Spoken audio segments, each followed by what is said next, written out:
a comer cuando el río sea veneno?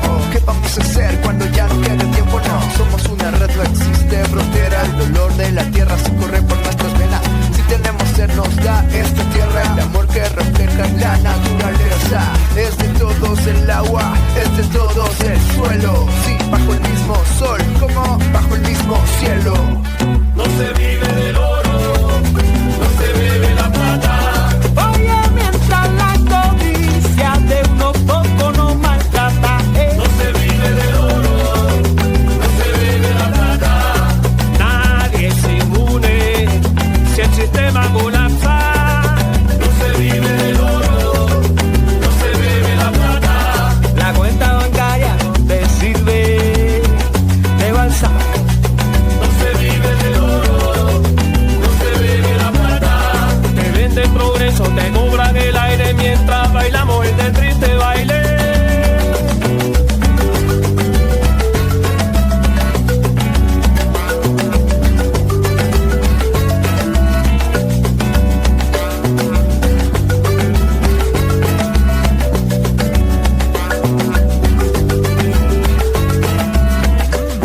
No se vive del oro, no se bebe la plata.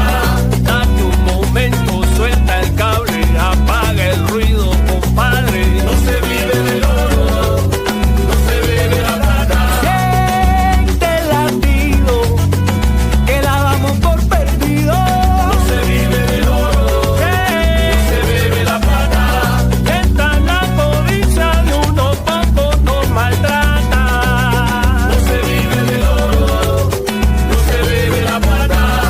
Oye, deja el ego, conecta con la raíz, mi hermana. No se vive del oro, no se bebe la plata. Recuerda que la cuenta bancaria no te sirve de balsa. No se vive del oro, no se bebe la plata. Te venden progreso, te cobran el aire mientras bailamos este triste baile. No se vive del oro, no se bebe la plata.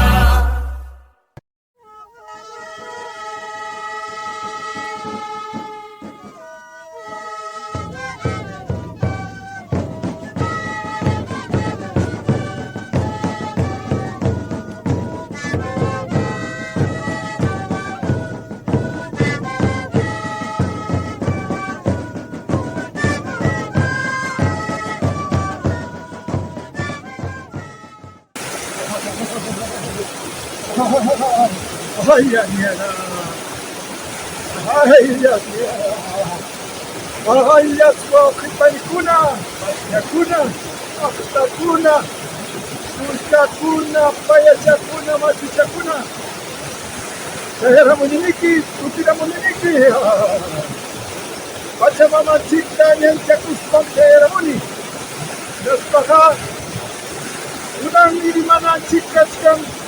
Alpa mama chikmanta, yaku mama chikmanta, kuska pacha mama pichiyaku, nata inaspang, kausay chikta, mira chikkunata, imata mana yaku mama chikwa kachlan, nima, mana kausay planchun, kaitang mana kong karakachkan, waoke panikuna, inaspang ni, kay sumak chuya yaku takawaspa, tantia kuna kachkan, chunka iskay chunka watapira, tukurunka, hangra supay minirukuna, hangra charunka, inapinka, imay natatakaw sa kusong, wakipanikuna. Kay sumak chuya yakuchaka, supay minirukuna, hangra charunka, ananya, kausay kunang chikpakalingkang hachu, kay tachumunaso yaktapasikuna, kausay ning chikpaka, tukura chinghakum chay hangra minirkunaka. Unang kamapos manam chay taka. Tanke kuchkan chikchualinta. Chay laikong kaya kapuchkani kunangka. Sumakalinta. Hamta kustam. Yakumaman chiktaka. Ama chay kuna. Alpan chiktaka. Ama chay kuna. Kapamaman chikowachkam chikniki. Namana bichay tali kuchkan chikchu. Sumak tampak maman chikta kayo ni chistaka. Agay siya kuna. Buwatang Pachamamanchikqa kawsachiwachkanchik mana Pachamamawanqa imataq kawsakuchu wawqipanikuna amaya loqlakasunchu rikcharichu qanra supay minirukunaqa kawsayninchiktam sipichkan kawsayninchiktam tukunachimunqa yakumamanchikta hanrachaspaqa maypitaq kawsaykanqa wawqipanikuna chayta suqatalishu maya kawsayrayku yaquyunakusun amachaykusun hanra supay minirukunataqa arqusunchik llaqtamasiykuna chayraykum wawqiyta yaykuytachisa icha ima allintapas willakamunqa kunan llapallanchikpaq wawqipanikuna ay sumaq miski ay chuyayakunchiktaqa amachaykusun llaqtamasiykuna llapallanchik puñunakuspa amachaykusun amaya qunqachunchu Pachamamanchikta amaya qunqachunchu tinkay kawsayta quwasqanchikta chayta allin hamutakunapaqmi wawqiyta qayakamusaq pasaykamuchun willakamuchun tupananchikkama.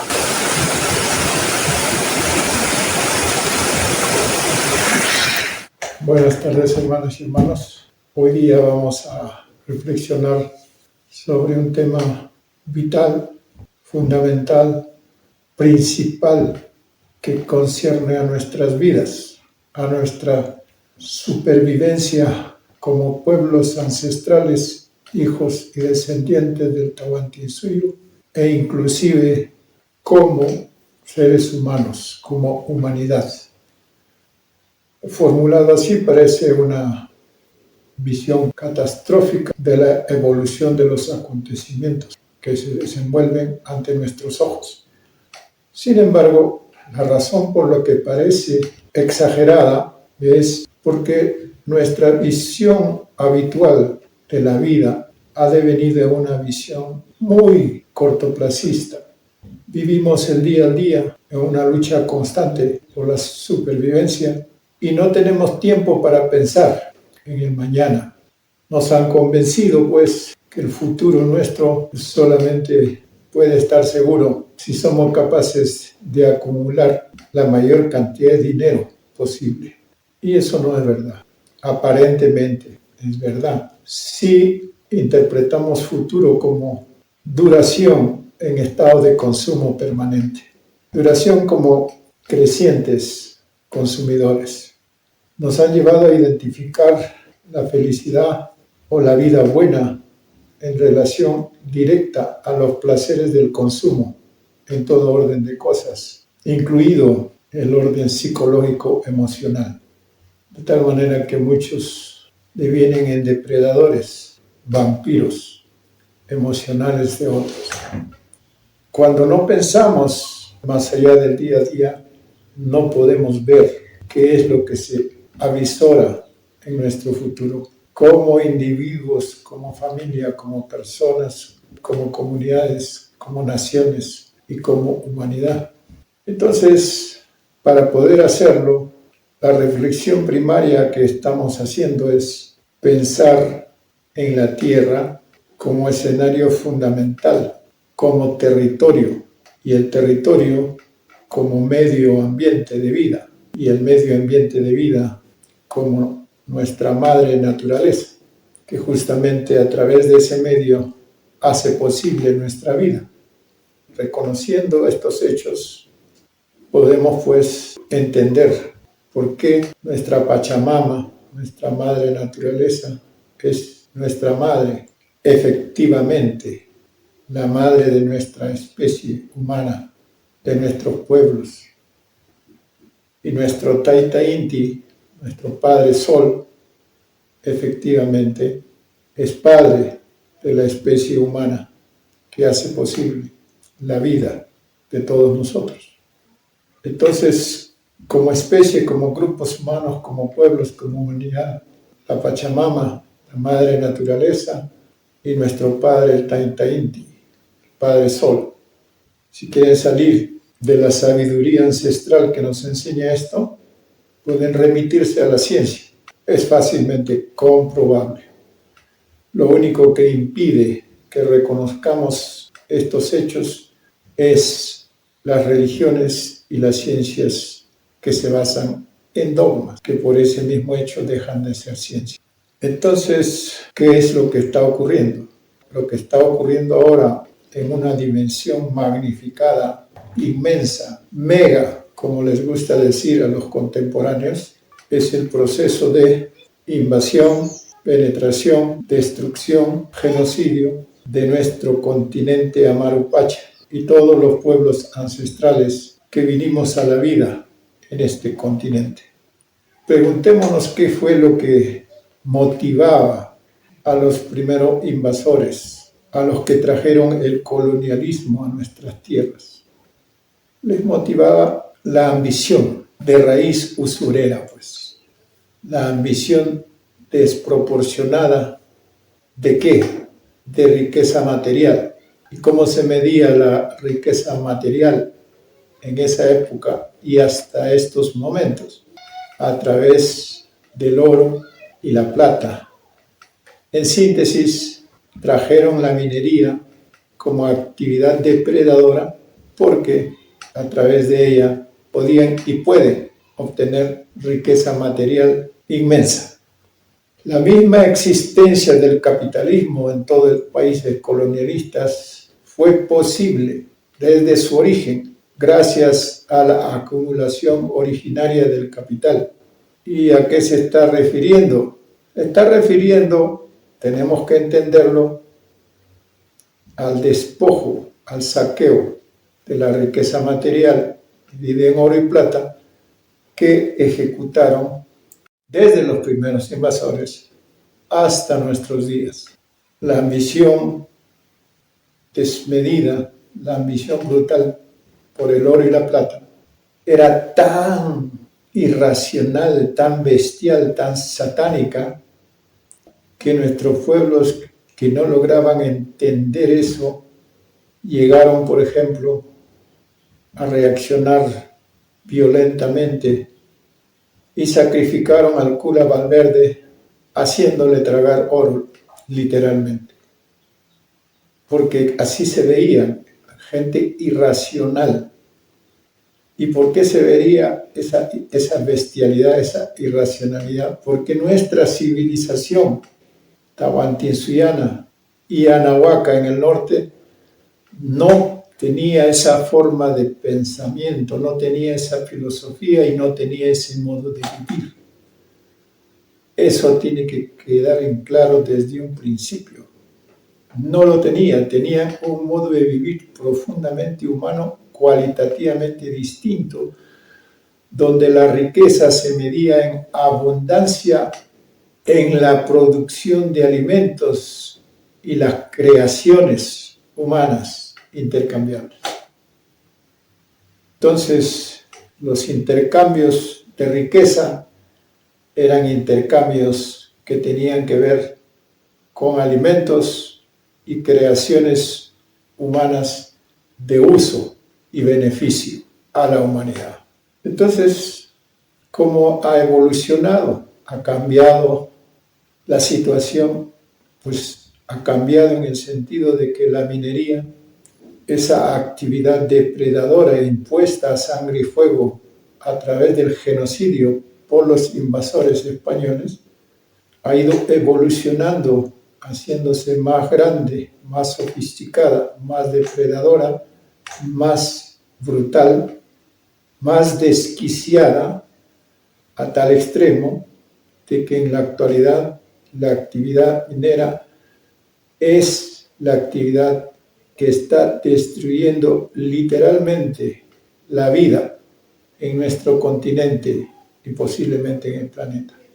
Eso no es exageración. Se puede revisar toda la información referida. Lo que significa la explotación minera en la actualidad en función del modelo de desarrollo que se dirige al transhumanismo, significa la depredación total de lo que ellos llaman recursos minerales, que es la tierra misma. La tierra misma son recursos minerales, de acuerdo a su calificación. Están en todas partes, están en las montañas, en las quebradas, en los valles, en la llanura, están en todas partes. Todos son recursos minerales, entre comillas. Nosotros estamos constituidos también por minerales, pero la tierra que contiene esos minerales también contiene el agua, nuestra agua sagrada, el componente que hace posible que la vida crezca en este planeta, en nuestros pueblos. Entonces, la explotación minera no considera, no tiene en cuenta, no quieren, saben que es un proceso depredador irreversible en muchos aspectos, que puede poner en peligro a la especie humana como forma de vida. Y sabedores de eso, están explorando y planificando las posibilidades de escapar luego que hayan dejado este planeta en completa desolación, escapar a otro planeta y continuar el mismo proceso depredador. Las mentes colonialistas son mentes pues profundamente enfermas, psicópatas que han perdido todo vínculo con su humanidad si alguna vez la tuvieron. Entonces van a comportarse de esa manera. No les importa en absoluto. Imagínense ustedes, agarren cualquier mapa en el que han descuartizado nuestro Tahuantinsuyo, llámese en Bolivia, Perú, Ecuador, Colombia, Chile, y revisen todo lo que es los denuncios mineros, es decir, las concesiones del territorio para ser depredadas por una empresa, por una corporación minera. Van a ver que la mayor parte de nuestro territorio está pues denunciado para ser saqueado y depredado. Y se avanza aceleradamente en ese proceso. Con la megaminería, ese proceso ya no va a demorar siglos, posiblemente va a demorar pocas décadas en crear un desastre ecológico de consecuencias catastróficas para la vida humana, para nuestra especie. Nosotros, como vivimos en el día a día y como desde la llegada de los invasores, a través del genocidio, el terror, la tortura y la cristianización compulsiva, nos han convertido en carne de cañón. Carne de cañón para sus propósitos, para sus guerras, para sus genocidios, para sus explotaciones mineras. Porque finalmente Potosí, por ejemplo, fue posible en términos de riqueza de plata que robaron los españoles gracias al genocidio de nuestros ancestros como carne de cañón en el trabajo minero, en la explotación minera. Y esa condición de carne de cañón no ha cambiado, lamentablemente. No hemos logrado salir airosos a nuestro proceso de liberarnos de ese estigma y de ese papel que nos han asignado desde el mismo comienzo de la invasión hasta nuestros días. Si dejamos de ser carne de cañón de los colonialistas, todo empezará a cambiar radicalmente. Y para poder empezar a examinar nuestra posibilidad de dejar de ser carne de cañón, tenemos que comprender qué significa un cerro, un guamani, un apu sagrado. ¿Qué significa no en términos simbólicos, sino en términos vitales? El cerro nos da minerales para nuestro cuerpo a través de la tierra que hace crecer los frutos. El cerro nos da el agua que hace posible la fructificación de la tierra para que crezcan los frutos. Sin el cerro no podemos vivir. Tai tai apukoyu riti, Kancharik ruyak chulluchay. Chuyamantapas aswan chuya wihipaqcharik. Ñawpa pachamantaraq uywakuwasqanchikmanta taytallay. Kay ayllu runa wawaykikuna asuykamuchkaniku qayllaykiman mañakuyniykuwan. Napaykullaykiku tukuy sunquykuwan winaspapas anchakuyayninchikwan rimaykullaykiku. Kay urqu patakunamanmi puririmuniku uruchakuna hina puñunarukunchik hampaq raymichinanchikrayku. Unqurimuchkanchik apu qayllaykipi tusuyta takiyta apamuspa kusirikunaykipaq. Uyariwaykuya taytay apu sunquykiwan. Yuña miki runa kamachiqkunaqa chinkachkankuña. Aylluykikunapi llaki wiji juntaramun. Runa masiykunapas runa kayta punqachkankuña. Urayuma wayrasqa hina llutanta purispa. Imanasqataq ripukuyta munachkanki taytallay apuyay wamani. Huchaykumantachu nanaypaq musyachkanki. Wakchika sumaq kawsayta qunqasqaykumantachu manaña kasqan hinata chaninchaykunanchikmantachu.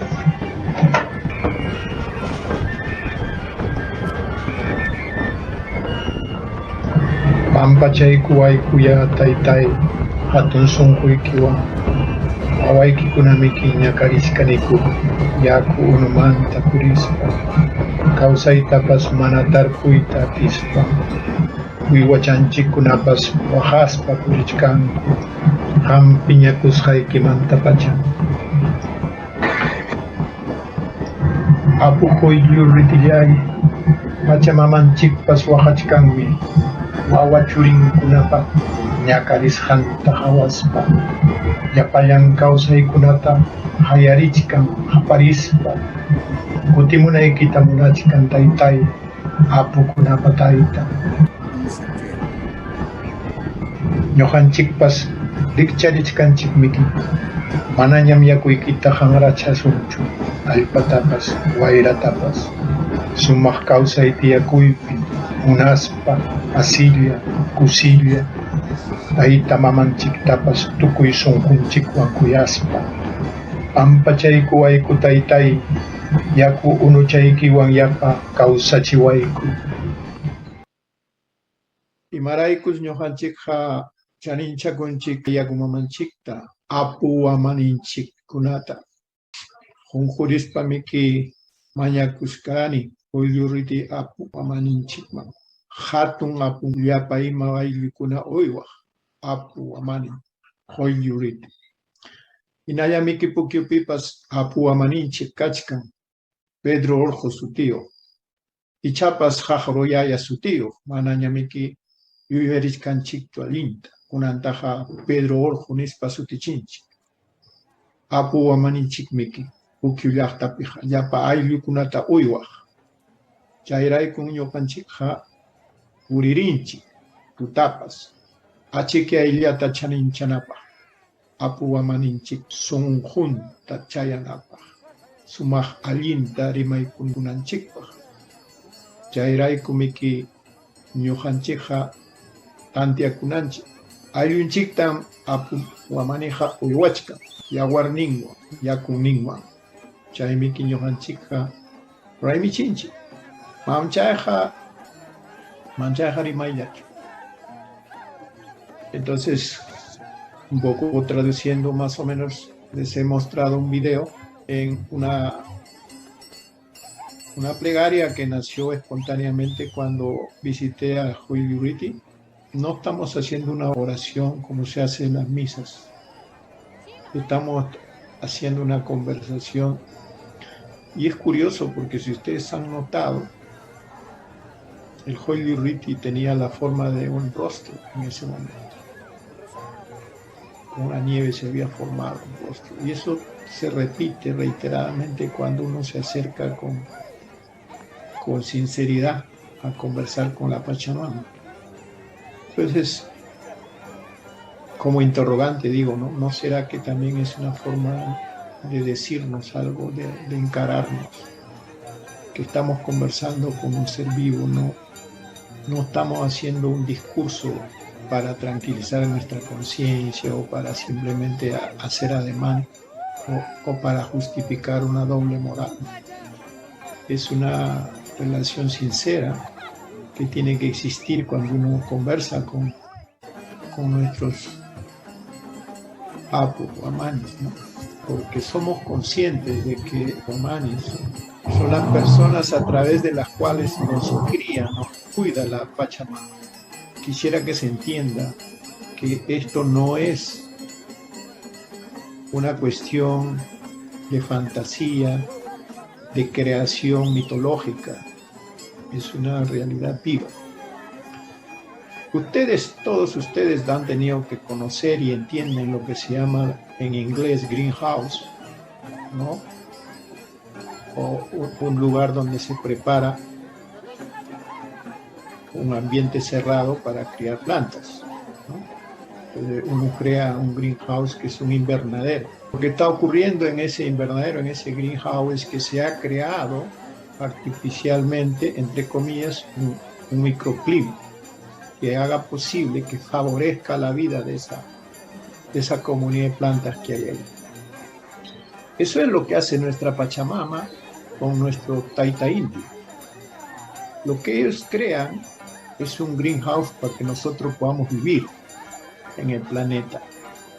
Siempre miran, consciente o inconscientemente, a nuestra madre, vida, naturaleza, tierra, como enemiga, ¿no?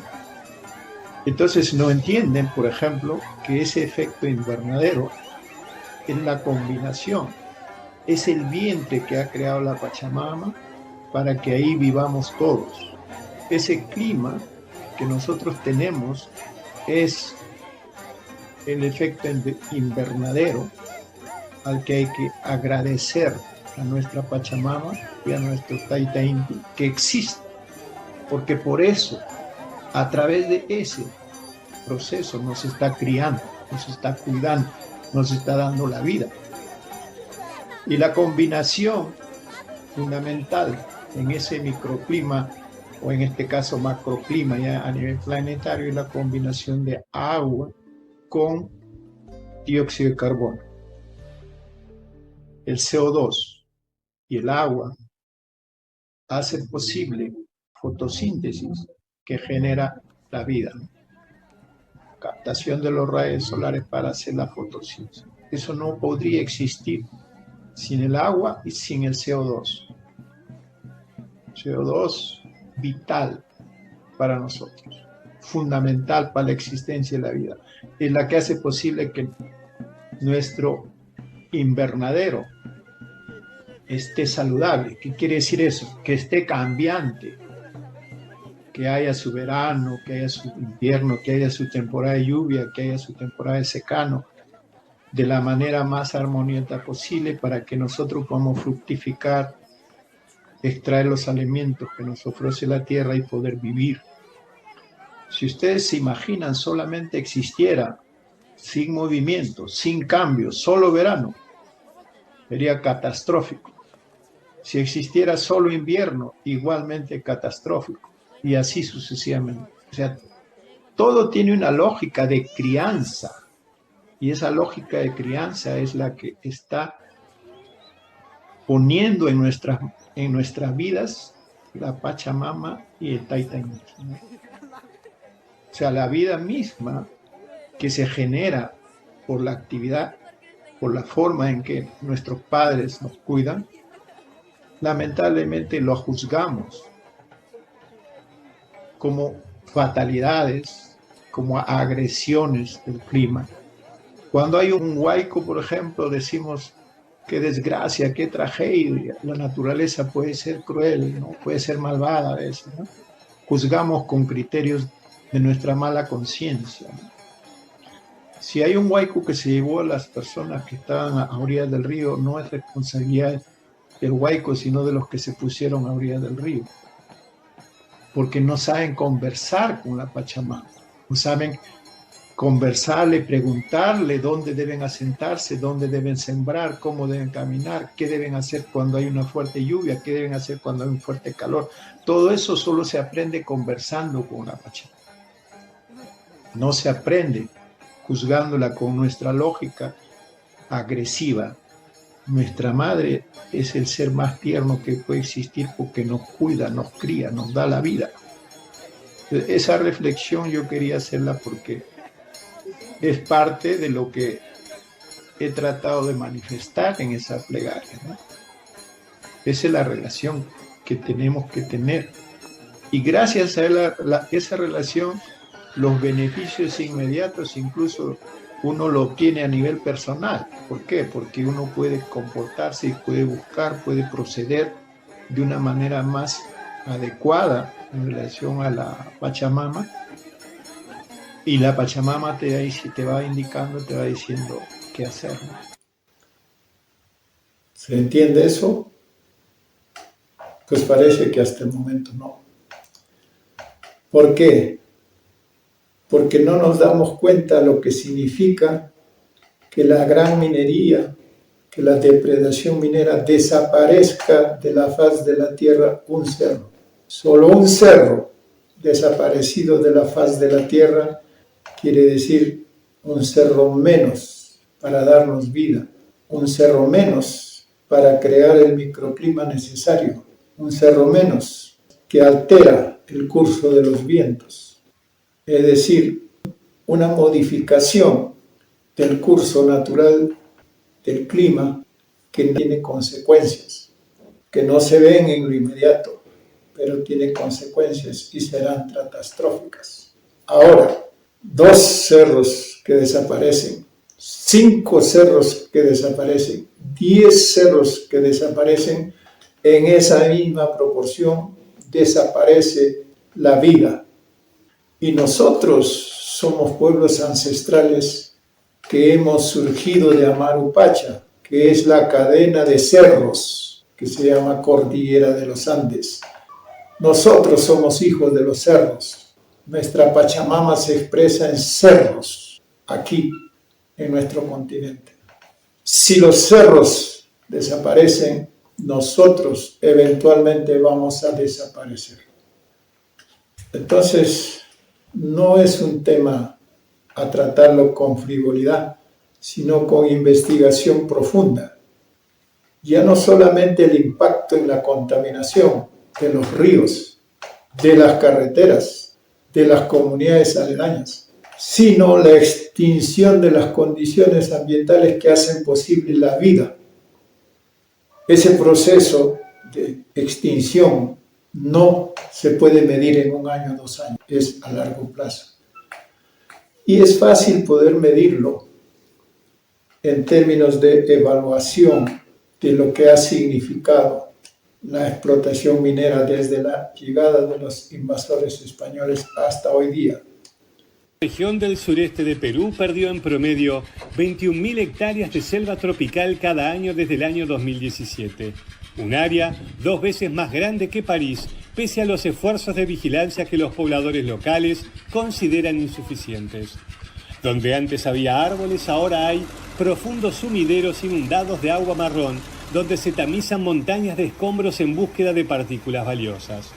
Aunque la minería está prohibida en sus territorios, los indígenas no tienen más opción que coexistir con los invasores buscadores de oro en el departamento de Madre de Dios, hogar de unos 180.000 habitantes cerca de las fronteras con Brasil y Bolivia.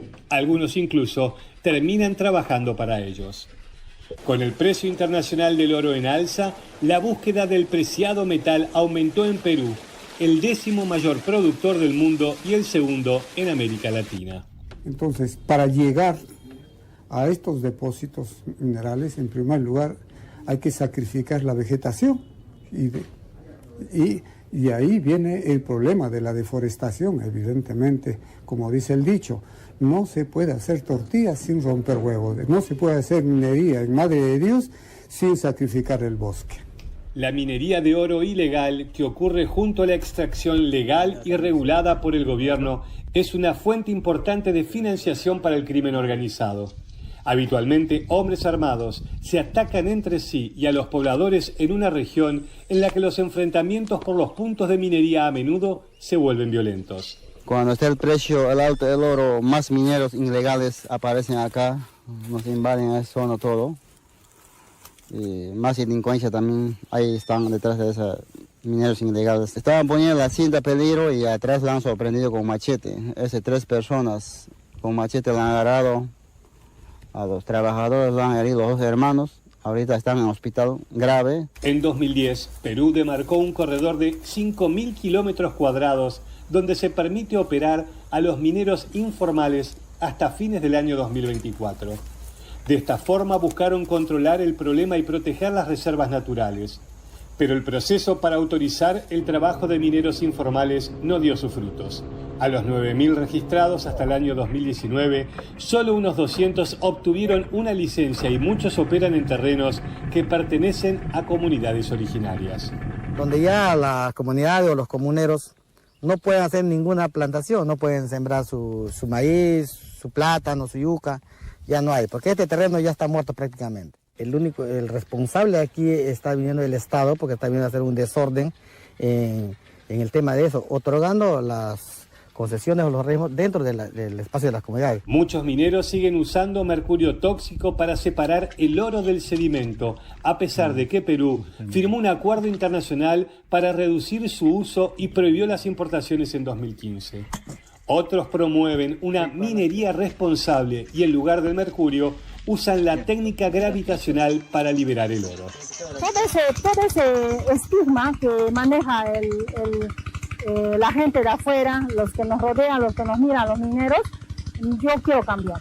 Sinceramente, yo ya no quiero que estén mirando o que nos pongan un punto diciendo que nosotros somos contaminadores. Yo también opté para poder implementar la mesa gravimétrica, por cuanto era una alternativa que nosotros mismos nos lo hemos buscado también, ¿no? Hemos tratado de implementar para ya no utilizar mercurio. En un año, Perú produjo 96 toneladas de oro, pero exportó unas 180 toneladas a Canadá, India, Suiza y Estados Unidos. Estudios independientes consideran a Perú como el mayor exportador de oro ilegal de América del Sur, con el 44% del total, por delante de Colombia con el 25% y de Bolivia con el 12%.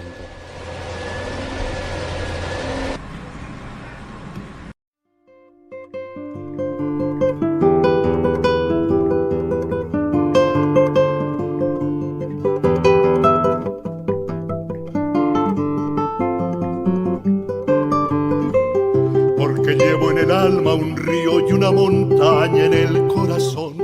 Porque soy como el hombre blanco trata a su madre, a la tierra, a su hermano y al cielo como cosas que pueden ser compradas, saqueadas, vendidas, como carneros o adornos coloridos. Su apetito devorará la tierra, dejando atrás solamente un desierto. Hay una unión en todo. Lo que ocurra con la tierra recaerá sobre los hijos de la tierra. El hombre no tejió el tejido de la vida. Él es simplemente uno de sus hilos. Todo lo que hiciere al tejido, lo hará a sí mismo. El párrafo anterior fue escrito por el jefe Seattle al presidente de los Estados Unidos en 1855. Recoge de modo admirable la sabiduría de nuestros ancestros en temas que hoy llamamos ecología, ética y desarrollo humano. Esas palabras tienen hoy sonido de profecía y deberían ser mensaje suficiente para las autoridades, para el gobierno y para todos los colombianos, a fin de que podamos ver y sentir lo que no es palpable en los análisis económicos y técnicos. La dimensión de los valores y de la dignidad como guías supremas de una conducta justa, civilizada y humana. Por ello, debo decir que la discusión sobre la conveniencia de la minería a cielo abierto y en gran escala ha dejado por fuera el que a mi juicio debería ser el punto central del debate, el cuestionamiento ético. Ese olvido no es la primera vez que ocurre en la historia humana, razón por la cual el pragmatismo económico ya ha justificado en otras épocas negocios tan horrendos y vergonzosos como la esclavitud y la guerra. La política minera del actual gobierno puede vestirse de locomotora o de apetecible inversión extranjera, pero no dejará de ser lo que es, una agresión en gran escala a la biodiversidad y al agua, en la que toma parte el propio Estado con graves e irreparables consecuencias para el entorno vital de los colombianos y con injustos efectos de desplazamiento y atropello a comunidades vulnerables. Ya hay señales claras en el Quimbo, en Marmato, en el Cerrejón y en tantos otros sitios donde el progreso minero muestra su cara de inequidad y su corazón de albergue para la codicia y la violencia. Desde lo ético hay por lo menos 7 argumentos que hacen inaceptable la minería que nos quiere imponer el gobierno. 1. El calentamiento global como desastre planetario del cual tenemos ya claras alarmas sigue en avance. Y sigue en avance la indiferencia e irresponsabilidad de quienes detentan el poder económico y el poder político. Afectar grandes extensiones del país, de un país como el nuestro, que hoy amortiguan ese impacto y que mantienen producción de oxígeno, agua y biodiversidad para nuestro país y para el mundo, debería verse como un crimen de lesa humanidad porque agrede, en un momento de extrema fragilidad, la vida planetaria. 2. La naturaleza no es una despensa infinita de recursos, ni el hombre es el rey con el privilegio de agotarlos. La naturaleza es el vientre que nos acoge y nos proporciona las condiciones para vivir. Es la Pachamama que cuidaron y nos entregaron nuestros ancestros indígenas. Del mismo modo, una montaña, un páramo o un río no son objetos ni mercancías. Son el albergue de la gente que allí habita. Son el paisaje que nos reconcilia con la belleza y con la vida. Son el tesoro del agua. Son la riqueza de la biodiversidad, disponibles para hoy, para mañana y para siempre, a menos que cometamos el pecado imperdonable de cambiarlos por cráteres y desiertos y por regalías pasajeras que no alcanzarán siquiera para reparar el daño y menos para recuperar lo perdido. 3. No es ético sacrificar un bien colectivo para favorecer un interés privado o una urgencia fiscal. El territorio y la riqueza de su biodiversidad son bienes comunes vitales. No es lícito entonces entregarlos para el negocio colosal de las multinacionales ni como premio a un manejo económico perezoso y torpe que regresa a las industrias extractivas del siglo XVI en vez de proponernos industrias con insumos de creatividad, inteligencia y valor agregado. 4. El medio ambiente sano y protegido es el principal patrimonio de las generaciones futuras. Es la herencia más valiosa para garantizar su supervivencia. Por lo tanto, es un deber ético preservarlo en las mejores condiciones como nicho vital para los que vienen, por encima de alternativas no necesarias como la minería a cielo abierto. Hay otros caminos para el desarrollo. 5. El negocio minero pone en riesgo la soberanía de nuestro territorio, que sería entregado en extensiones enormes por vía de los títulos mineros y por compra de tierras que ya están adquiriendo las multinacionales como medio para facilitar sus operaciones. Las 20.000 concesiones en curso cubren cerca de 22 millones de hectáreas, las que representan casi una cuarta parte del territorio colombiano. A renglón seguido de esa circunstancia, viene el poder político que ya están adquiriendo las empresas mineras para influir en las decisiones locales y con más evidencia en las decisiones del gobierno central. ¿Cuál puede ser entonces una posición digna y una decisión ética frente a esos procesos? 6. Resulta ingenuo pensar que las empresas mineras están interesadas en nuestro desarrollo. Ellos no son organizaciones filantrópicas. Están aquí, como ya estuvieron en África, por su interés en un negocio que no es permitido en sus países de origen. Por eso, suenan a soborno los regalos que entregan a las comunidades y los proyectos con los que pretenden reemplazar los deberes del Estado. Y suenan a cinismo los mensajes publicitarios en los que se declaran protectores del medio ambiente, como si no supiéramos que están en busca de una licencia para destruirlo, con el uso de elementos tan crueles como la dinamita y el cianuro. 7. La política minera del gobierno significa un atropello autoritario a la autonomía regional y local. No es aceptable que por voluntad de un presidente o un ministro perdamos la libertad de escoger nuestros horizontes de desarrollo y menos a costa de nuestra identidad, nuestro territorio, nuestras tradiciones, nuestras vocaciones e imaginarios.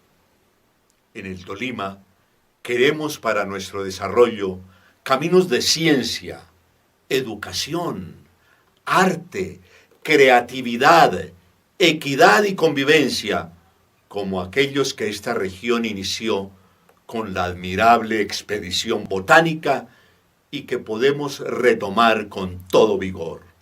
No queremos en el Tolima ni las minas perversas que mutilan y matan a la gente, ni aquellas otras que con el poder del dinero y para el logro de su comercio socavan los lazos comunitarios y generan, como ya empezamos a verlo, las semillas de otra nueva violencia ambiental y social.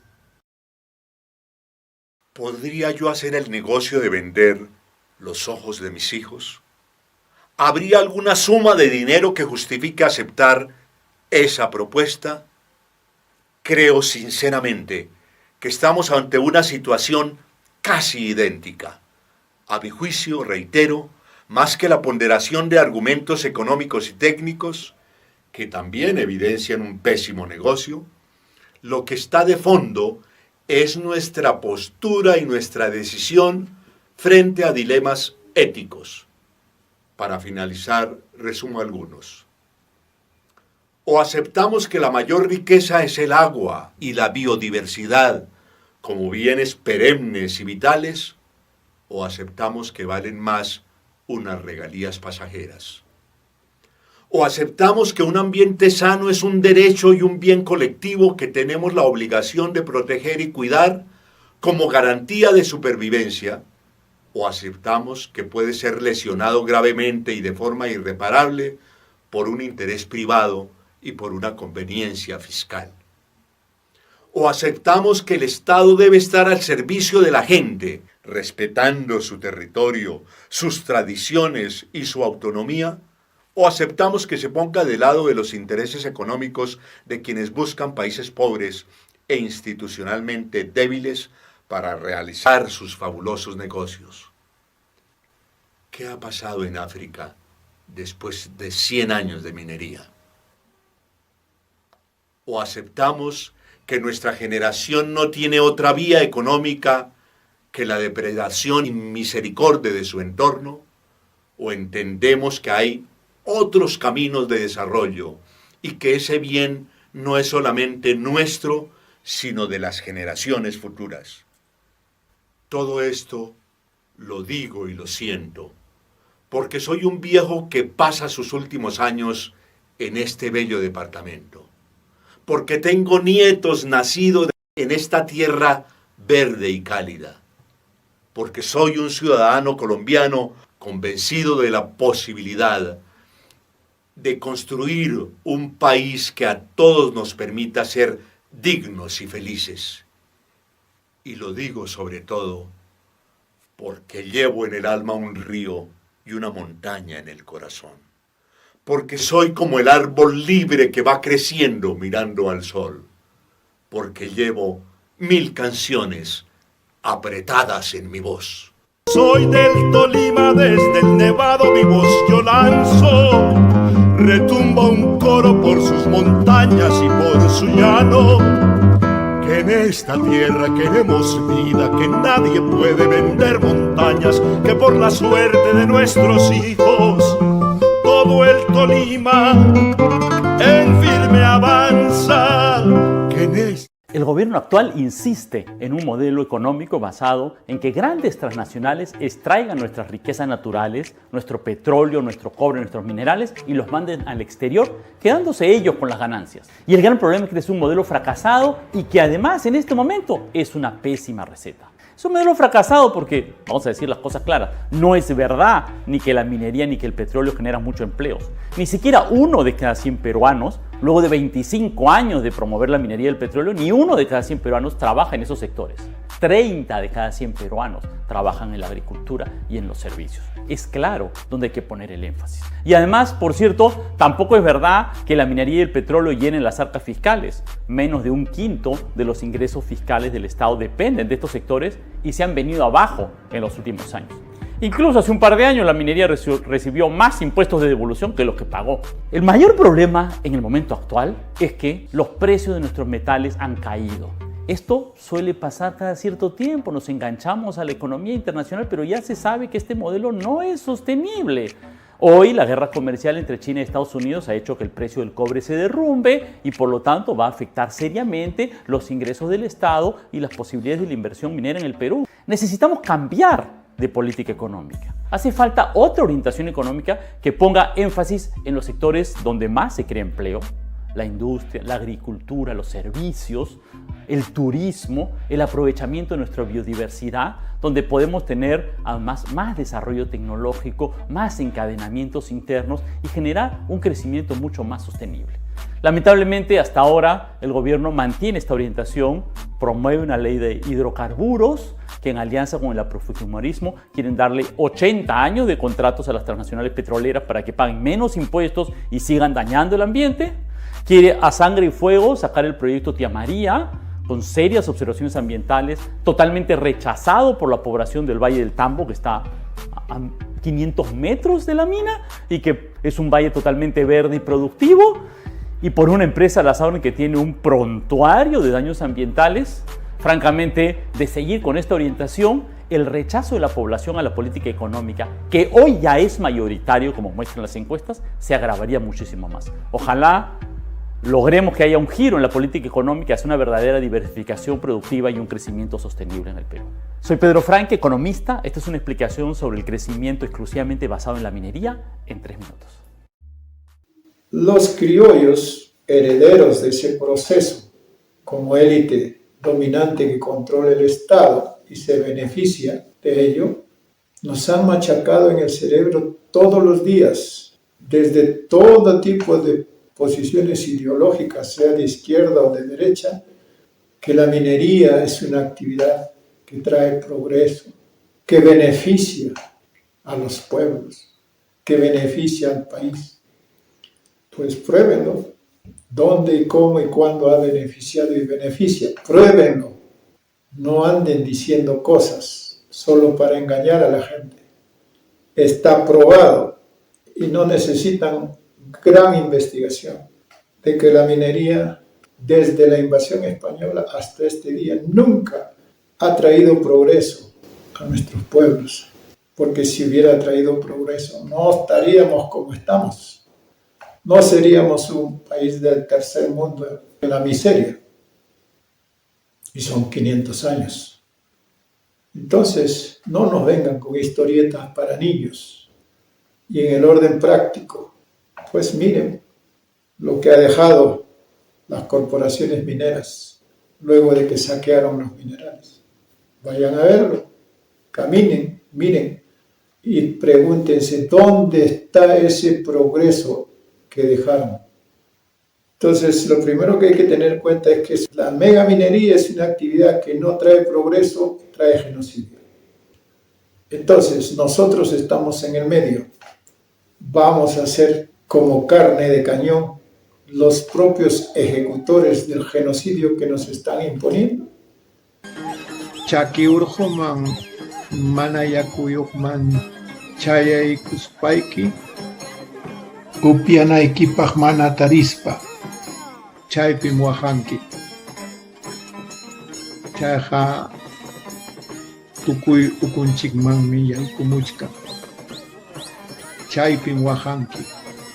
Chaypin yakuta yuyarinki, pachamamanchikta yuyarinki, yakmamanchikta yuyarinki, chaypin yachanki, pin mamayki, chaypin yachanki imaynataq kawsakunki, chaypin yachanki mamaykitaqa kuyanam, mana mamaykitaqa maqanachu, haqchanachu, llapa ima millaykunatachu ruran.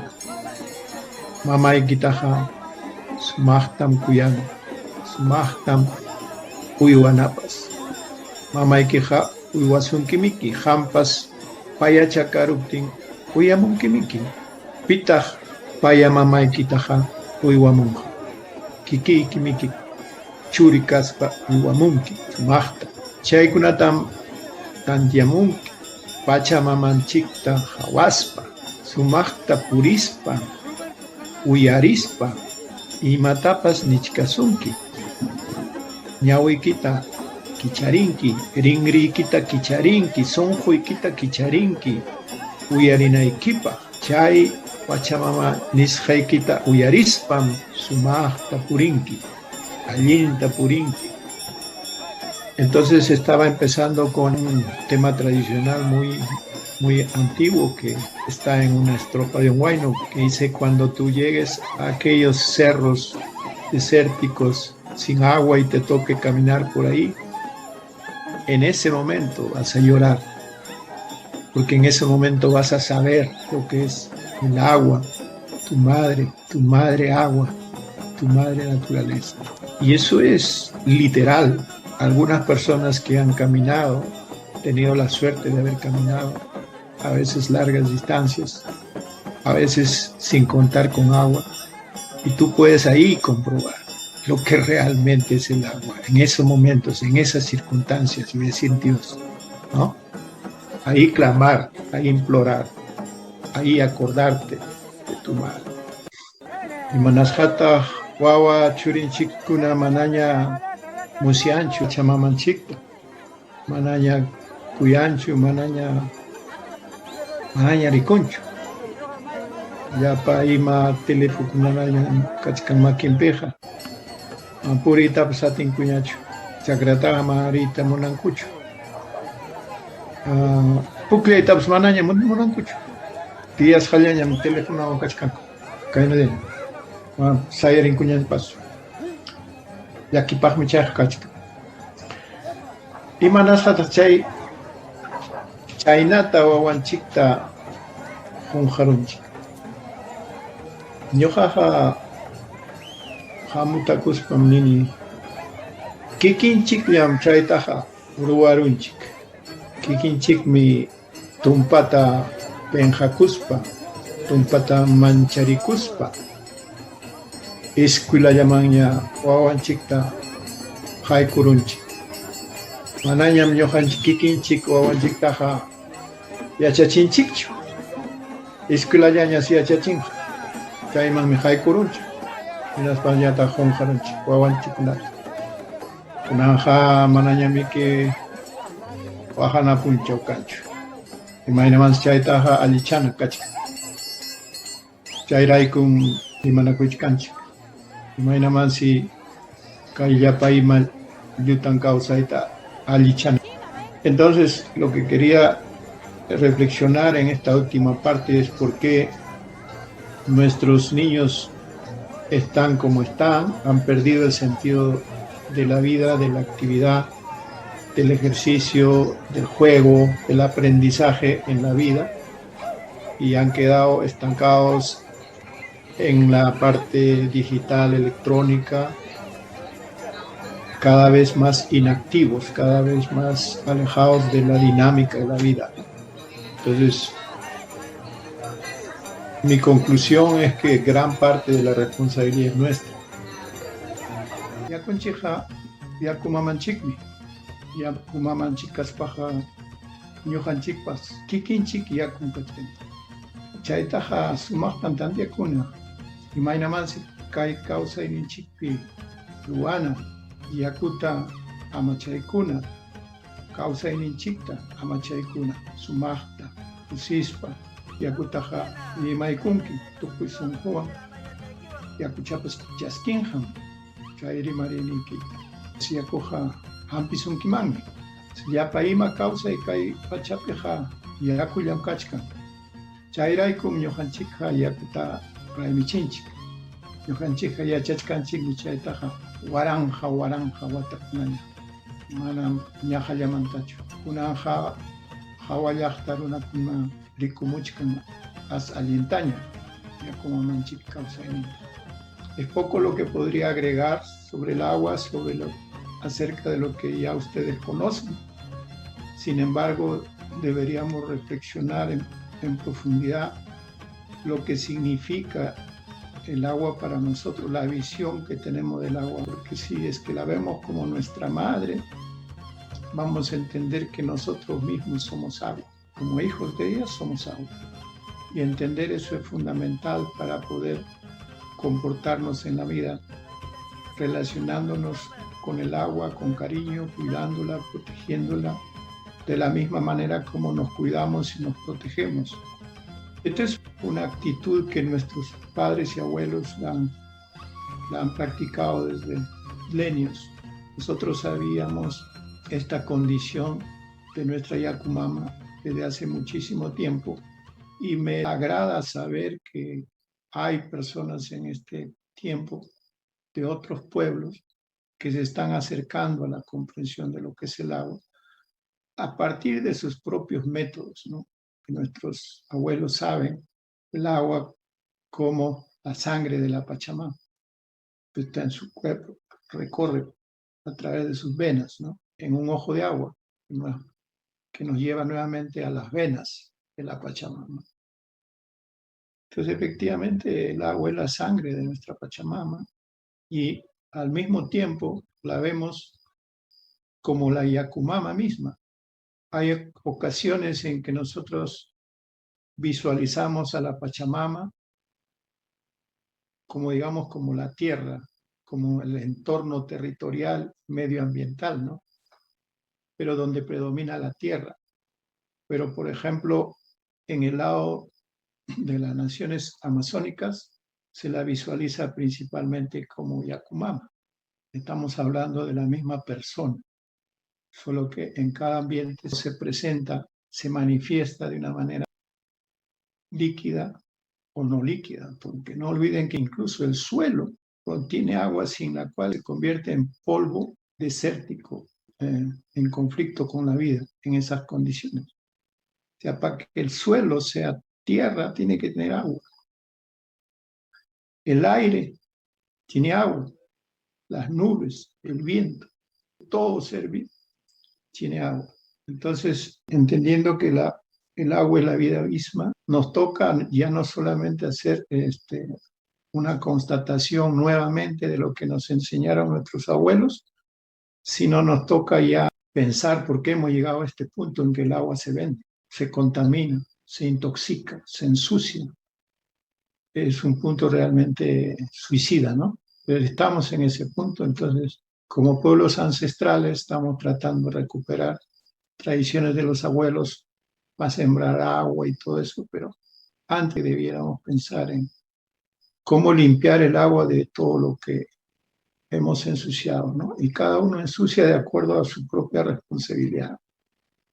Nosotros, por no mantener limpios nuestros arroyos, nuestros puquios, nuestros manantiales, nuestras quebradas. Y las grandes corporaciones por matar a la humanidad intoxicando y apropiándose del agua. O sea, cada uno tiene su propia responsabilidad y tiene que asumir. Entonces, esa es la primera reflexión que quería hacer, ¿no? La visión del agua es la visión de nuestra propia vida. La defensa de nuestra propia vida conlleva necesariamente la defensa y protección del agua. Nosotros mismos vamos a sentirnos orgullosos de ser trabajadores mineros sin pensar lo que estamos haciendo, sin tener una visión del mañana para los hijos y los hijos de los hijos, para las futuras generaciones. ¿Qué le estamos dejando? ¡Qué vergüenza!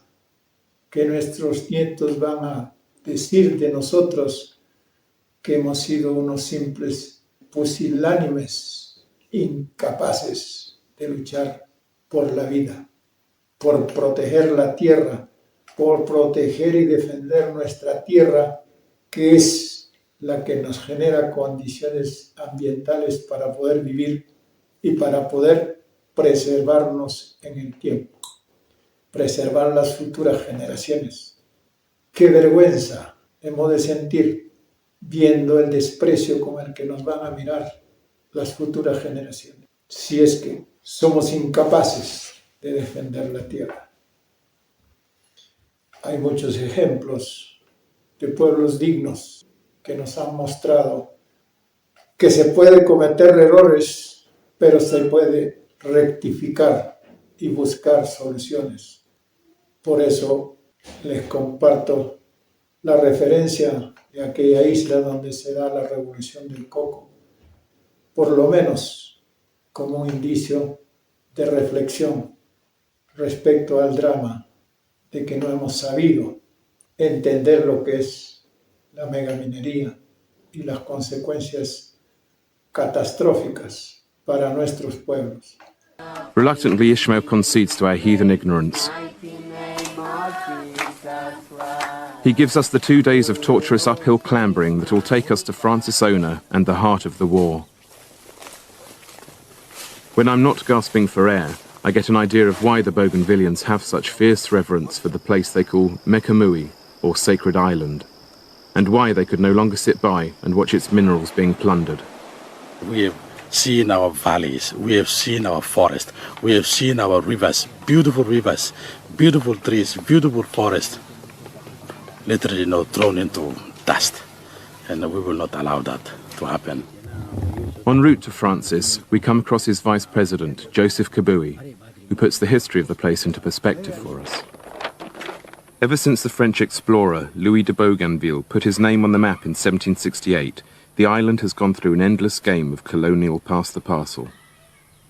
Geographically, ethnically, and culturally, it was always part of the Solomon Islands, but 100 years ago, the imperial powers decided to change all that.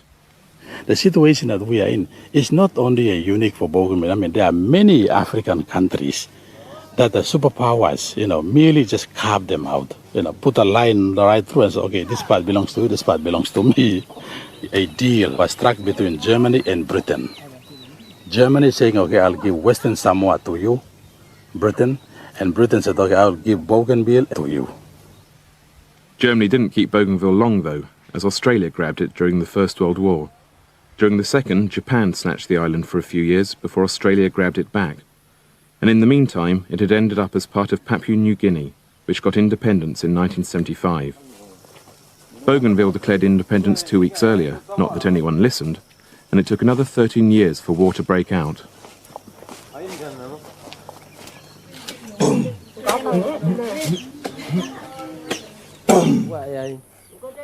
At last we find the man who can really explain why things suddenly changed. Francisona is portrayed by many as a humorless, hardline revolutionary.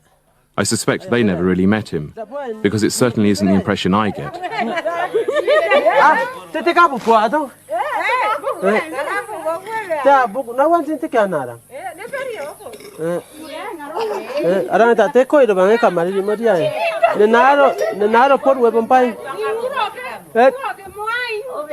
So this is Papua New Guinea's public enemy number one. All right. When he's not running either the war or the self-declared Republic of Bougainville, Francis goes gardening. My fighting on Bougainville based on these factors.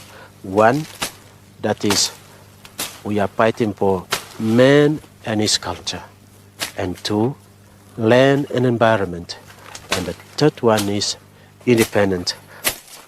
Francis used to work for a mining company called Bougainville Copper Limited. It was a company he would later destroy. The reason, as it's always been on Bougainville, was the land and the bounty it holds.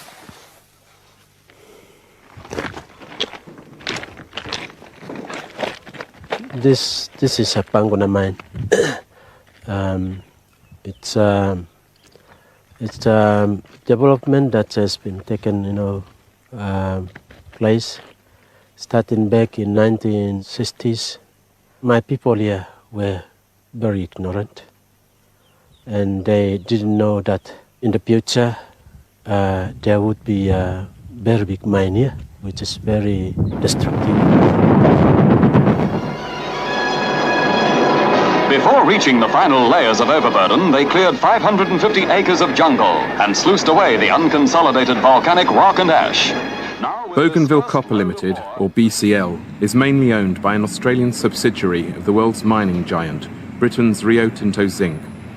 In 1967, the company was given the go-ahead to excavate what was then the world's biggest open-cast copper mine, 500 metres deep and covering about 7 square kilometres, or the size of London's West End, where Rio Tinto's headquarters are based. It turned out to be a disastrous mistake, especially as they dug the hole right beneath Francis's village. In Bougainville, you don't come between the people and their land. We Bougainvillians, we rely on our land. Land is our lifeline, land is our mother, and it's our protection. This place was a very big jungle with, which is a hunting ground for the people of this area. We had big trees, Also, there was a very big hill here. Right in the middle here, there was a very big hill, much higher than the top of those mountains up there. And now it's all disappeared.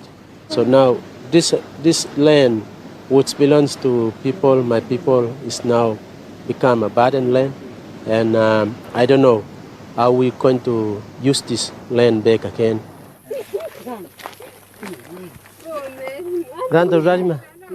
When the locals protested about the huge hole the multinational wanted to dig at the fertile heart of their island, their land was taken by force.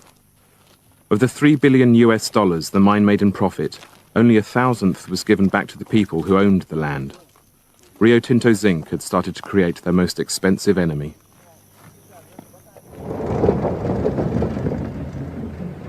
In the meantime, the inhabitants were shunted off into makeshift resettlements on desolate ground.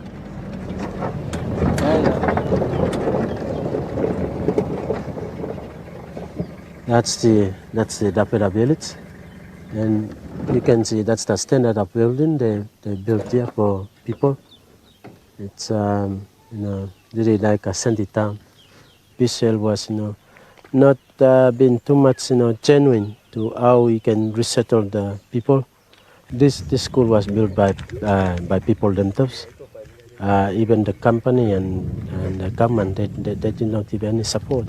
Just imagine, right in the middle of the giant copper mine, multi-million, worth, and here we are, people building their own schools, out of their own pockets.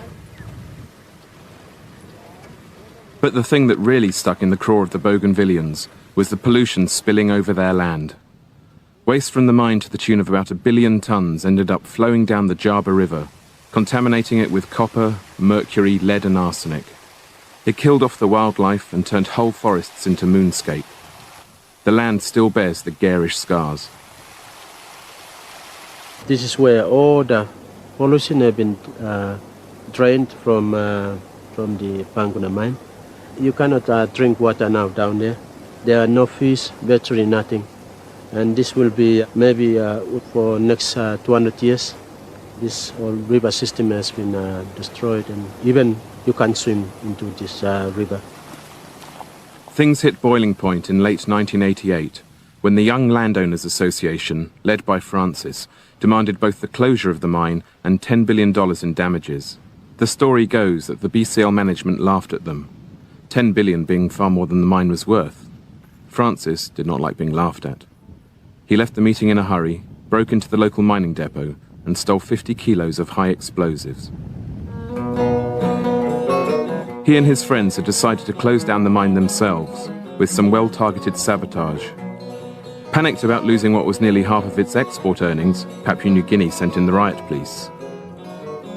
They burnt down homes, beat people up, killed a few, and generally created enough backlash to provide Francis's fledgling guerrilla force with all the recruits it needed. Ragtag bunch though the Bougainville Revolutionary Army were, their very name showed they were now raising the stakes. They didn't just want the mine closed down, they wanted independence too. It was all getting a bit much for the riot squad, so in came the army, the Papua New Guinea Defence Force. Rio Tinto Zinc abandoned the mine, and a David and Goliath war was on, with BRA Stones and Slings versus PNG helicopters. It was then that Francis realised they weren't fighting just Papua New Guinea, but Australia as well. Australia's ex-colonial interests meant it was already training and arming the PNGDF. Now it also suspended a Foreign Crimes Act, allowing its pilots to fly the helicopters it suddenly supplied. Helicopters that were quickly turned into gunchips and trained mainly on an unarmed population. Faced with such brutal and powerful weaponry, the Bougainvillians are forced into the first of a long list of innovations. This is the first homemade equipment that we made to start the fight, start the war. We got a sling here, and you get this sling hooked on here, put a arrow in there that goes in through that pipe, you know, and when you prick at this up, it goes up and arrow applies.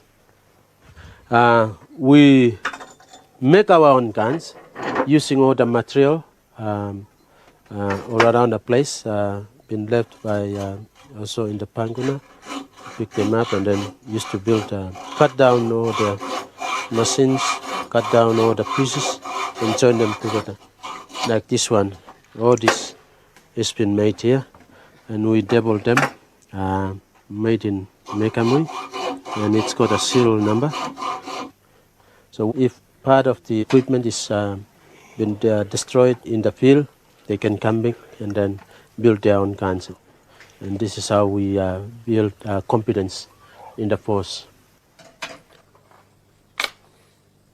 So just imagine, with one cylinder weapon, winning a SRR, and from that single SRR, we went on to winning now battery about 200 to 300 very powerful weapons.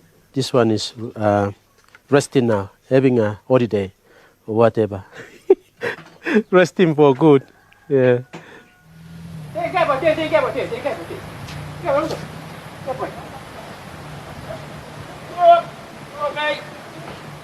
I saw that PNGDF, they came just to kill the villages and the civilians. I went out to Panguna and I saw Francis, asked him where are the weapons, and he told me there is no weapon. We will only start with bows and arrows and stones and sticks. I did the training myself, the tactics, the tricks, they're mine, and we made and put everything into action when we captured 2 high-powered rifles. The boys saw how I fought and they thought that I was a good leader, so they started following me. So that's how I ended up in holding the position of the BRA.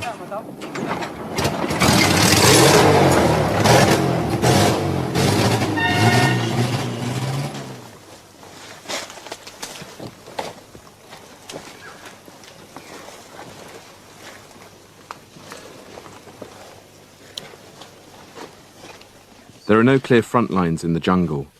Even though they've made it their own, Ishmael and his boys know the PNGDF may never be far away. Deberían, te quedan, te quedan. Ini toko adigo keremo kata budi na niga tong tang ran sepansi. Orang pe nang ong tang toy. During the war, out of a population only 10 times that. Yet most haven't been slaughtered by Papua New Guinea Defence Force munitions, like these ones mortared during a church service. The majority have died from the lack of essential supplies created by Papua New Guinea and Australia's most insidious weapon, the 7-year siege of the island. By early 1990, the PNGDF was losing control of most of Bougainville, so it decided to establish a sea blockade around the island, which it hoped would turn the population against the Bougainville Revolutionary Army. As a quick glance at history could have predicted, quite the opposite happened. With bodies piling up from the lack of food, shelter and medicine, the BRA and the people rose against the challenge of the blockade together. Forced to learn the hard way that necessity is the mother of invention, their solutions came from the land. With the blockade being imposed by Papua New Guinea government, we found that every family must be self-sufficient for the foodstuff. That's why we have to make our own gardens.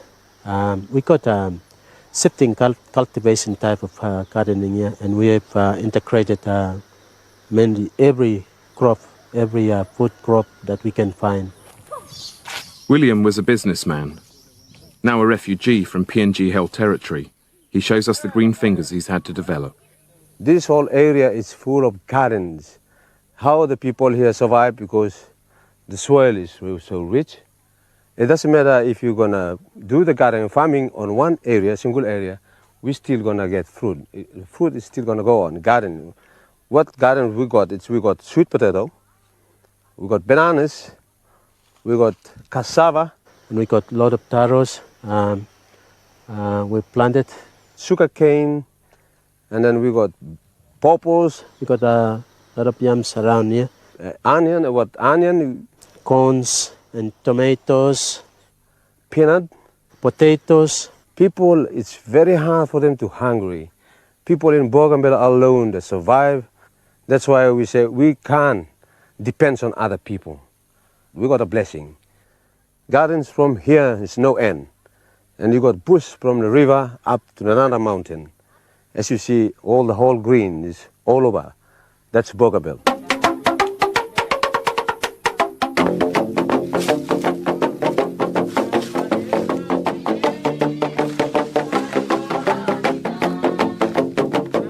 Yet no plant on Bougainville comes close to the importance of the coconut. We know we've been fed and sheltered by it, but then Ishmael shows us what a perfectly packaged life support system it is, and how his people have learned to make use of every part of it.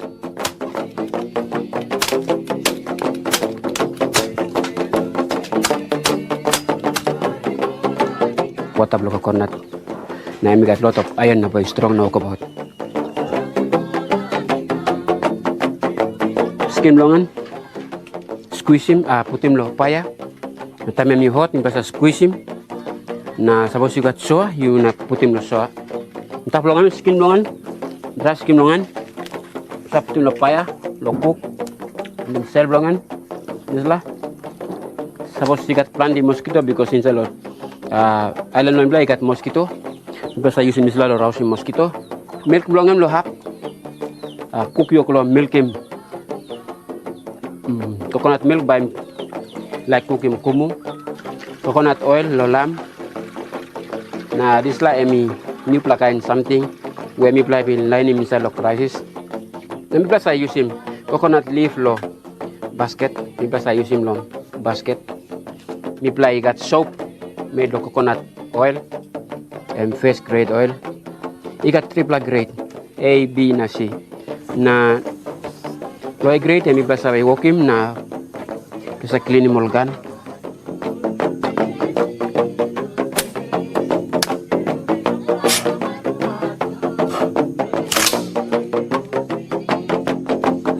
In the war for the environment, it helps to have the environment on your side.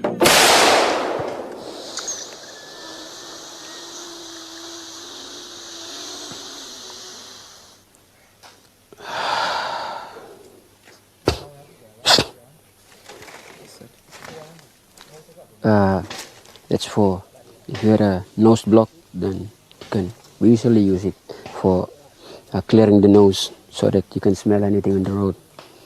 Just like enemies come, you can just smell them. When we found that we didn't have very effective equipment, we developed our own booby traps. And that is made from herbs where we laid on the track where the enemy is moving.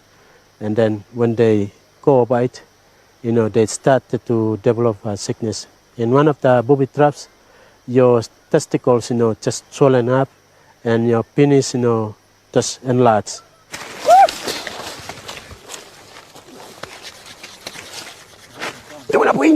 But it's for healing rather than hurting that the Bougainvilleans have developed the bush medicine of their ancestors. With the PNGDF driving much of the population into the jungle, thousands were dying in unsanitized childbirth and from preventable diseases like malaria, pneumonia and dysentery. Tetanus from a badly handled machete, for instance, could prove lethal before the islanders once again made the land their ally.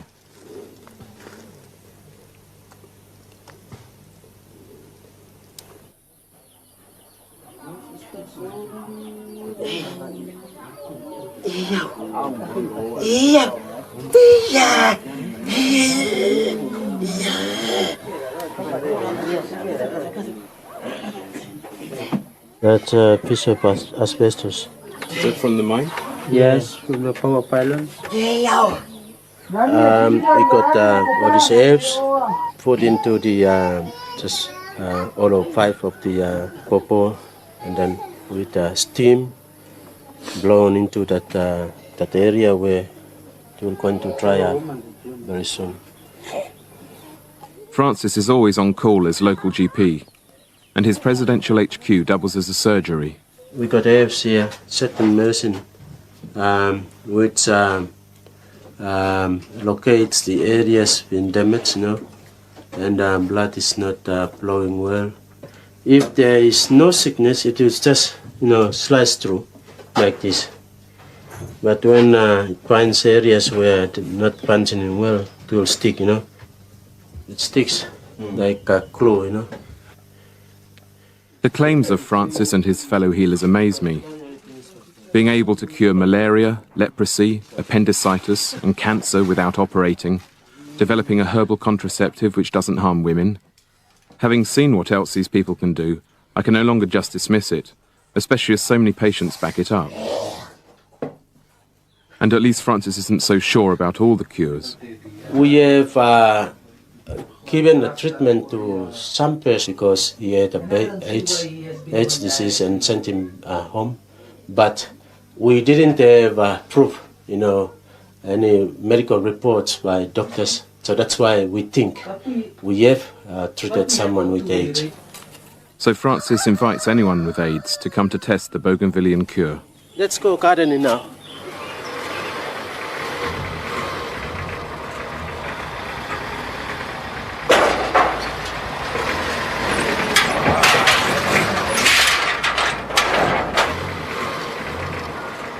Besides what they get from the land, the islanders have found uses for absolutely anything that Bougainville Copper Limited and its employees left behind. Though in a place where the infrastructure's gone to pot, things constantly require improvised repairs.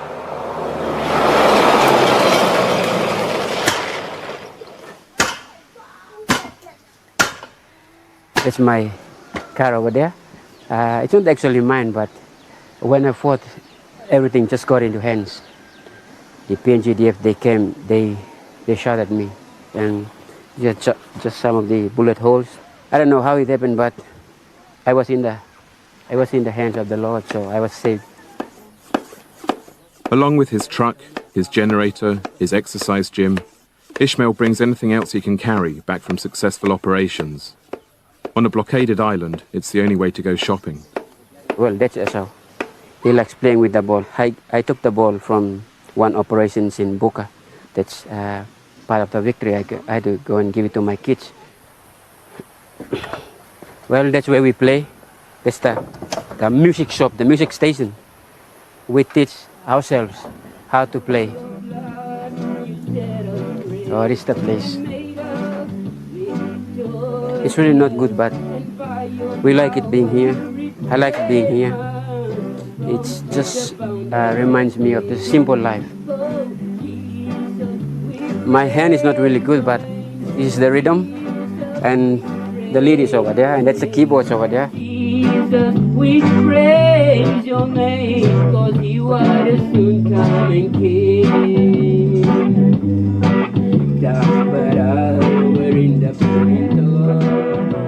The scavengers' mecca on Bougainville is the Panguna mine itself and the town built to house its workers. After devastating it to make sure the miners never returned, Francis and his fellow villagers ended up having to go back to salvage anything not rooted in concrete. Because along with getting the Bougainvillians to start from scratch with food and medicine, the PNGDF also burnt down many of their houses and gave them that problem to solve. We have to make our own logs. So what we do is we go down to Panguna and get all the logs and strip them out and make our own keys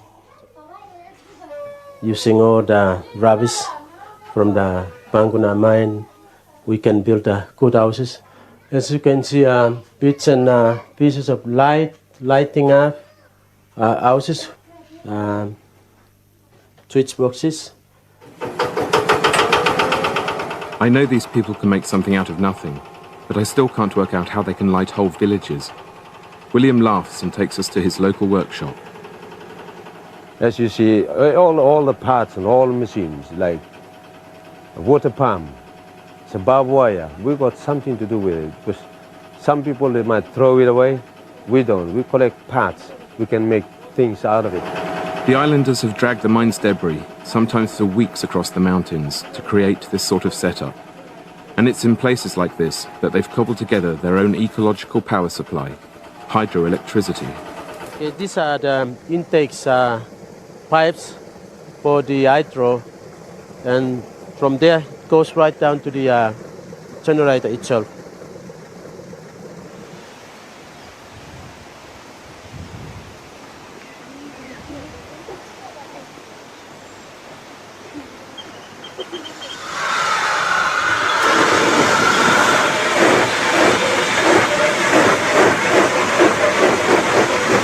After Papua New Guinea government has blockaded us, and then we couldn't have any petrol or diesel. We have to develop something to get power supply, and we got this mini hydro using all the rubbish or the pipes and spare parts from all cars. We managed to develop our own hydro, which we can use for lighting up all the villages. We got about 50 to 60 now running this type of small hydros. Down there where the PNCDF establishment, there is virtually not much lighting up, no electricity. Maybe it's sort of money or something for, to run those generators. But here in the bush, we can have hydro going for 24 hours a day.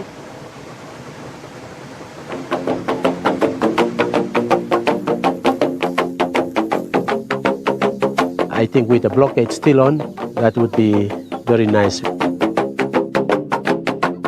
Because then we'll be learning more and more and advance into near future, so that new things will come. New ideas grow.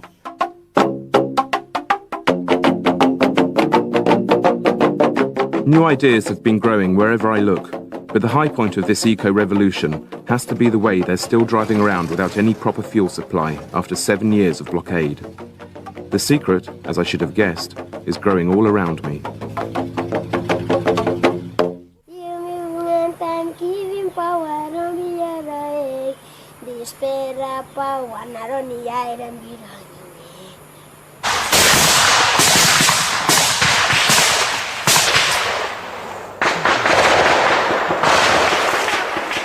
Francis once stated that the war against Papua New Guinea could be won in a week.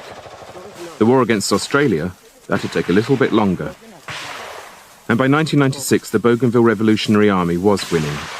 PNG's last big offensive turned into its biggest rout. And when we get to the island, the BRA hold about 80% of the territory.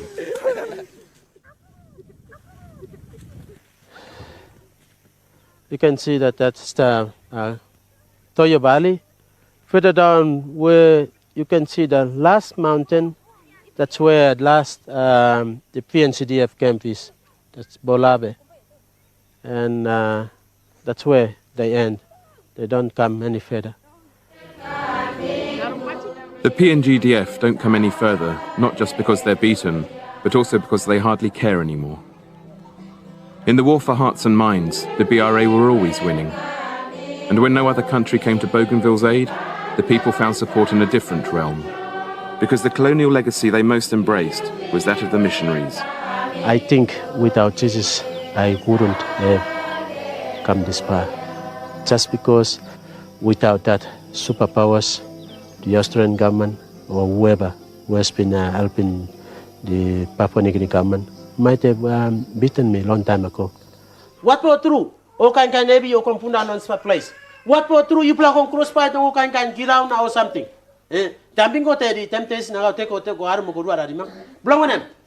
You play on fail on committee me one time Jesus you now by punda no kan temptation. Okay, by me thanking Papa God on the sala operation where me play go about lohen. Where no got one man even sim biru alongin, you know got one man in lose him life longin. My uncle, his teams. Entonces, la defensa, la protección de la vida parte por la defensa y la protección de la tierra, de nuestra alpamama, del agua, de nuestra mamayacu. Si no podemos defender esta nuestra madre, no podremos sobrevivir.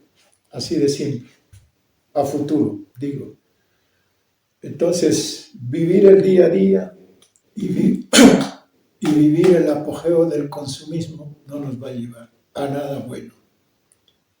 En las referencias cristianas de los orígenes se habla, pues, del culto al becerro de oro, de cómo en el momento de que un liderazgo de pueblo los deja solos, las fuerzas satánicas, diabólicas, influyen prácticamente al grueso de la población y los llevan a rendir culto al becerro de oro y junto con ello a todas las perversiones humanas habidas y por haber que se podían concebir en aquel entonces. Esa escena de pérdida de noción de la vida y entregarse al placer a través del culto al becerro de oro es lo que estamos viviendo ahora nuevamente, y recuperar nuestra comprensión y entendimiento de la vida es lo único que permitirá recuperar nuestra ecuanimidad y poder buscar las formas de vivir bien en armonía con todos nuestros hermanos y progresar juntos y aspirar definitivamente a la abundancia, tal cual fue nuestra civilización ancestral del Tahuantinsuyo. En la defensa de nuestra tierra, de nuestros territorios, de nuestra agua, naturalmente que estamos comprometidos todos los habitantes. Claro, yo sé que somos muchos de nosotros utilizados como carne de cañón en contra de nosotros mismos. Y eso no va a cambiar si las personas conscientes que recuperan su memoria ancestral nos toman iniciativas para mostrar el curso natural de la vida y para mostrar que si queremos continuar viviendo en este planeta, el camino del 10º Pachacuti es el camino natural que tendremos que transitar. Y transitar ese camino supone recuperar memoria ancestral y vivir conscientemente, coherentemente.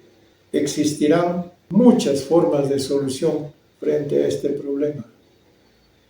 No se trata simplemente de confrontar, Existen muchas formas, muchas posibilidades de detener al monstruo, a la bestia colonialista depredadora de la gran minería. Porque esa bestia es la misma que tiene el control, intoxica todo el sistema alimentario. Nos despojaron de nuestro sistema alimentario maravilloso del Tahuantinsuyo para reemplazarlo por una industria tóxica que ha enfermado a nuestros pueblos. Estas mismas corporaciones de la bestia minera son las que están en la industria agroalimentaria, en la industria militar de las guerras, en la industria farmacéutica, en la industria de los espectáculos, con la cual nos lavan el cerebro y nos alejan de la tierra, de nuestra madre, y nos hacen pensar como robots programables, y nos están llevando en esa perspectiva a su mundo transhumanista, en el que nadie pueda discutir nada de lo que hace la bestia nacionista. Ya no es carne de cañón, sino robots de cañón. Hacia eso nos están llevando. Y si no somos capaces de plantarnos en nuestra propia humanidad, en el respeto al curso natural de la vida, entonces sucumbiremos. Por eso considero de que nuestra reivindicación como hijos y herederos del Tahuantinsuyo, de esa gran civilización ancestral, es una herramienta maravillosa que permite encontrar soluciones a todos los problemas que nos ha traído el colonialismo. Y una inmensa creatividad en la creación de esas soluciones.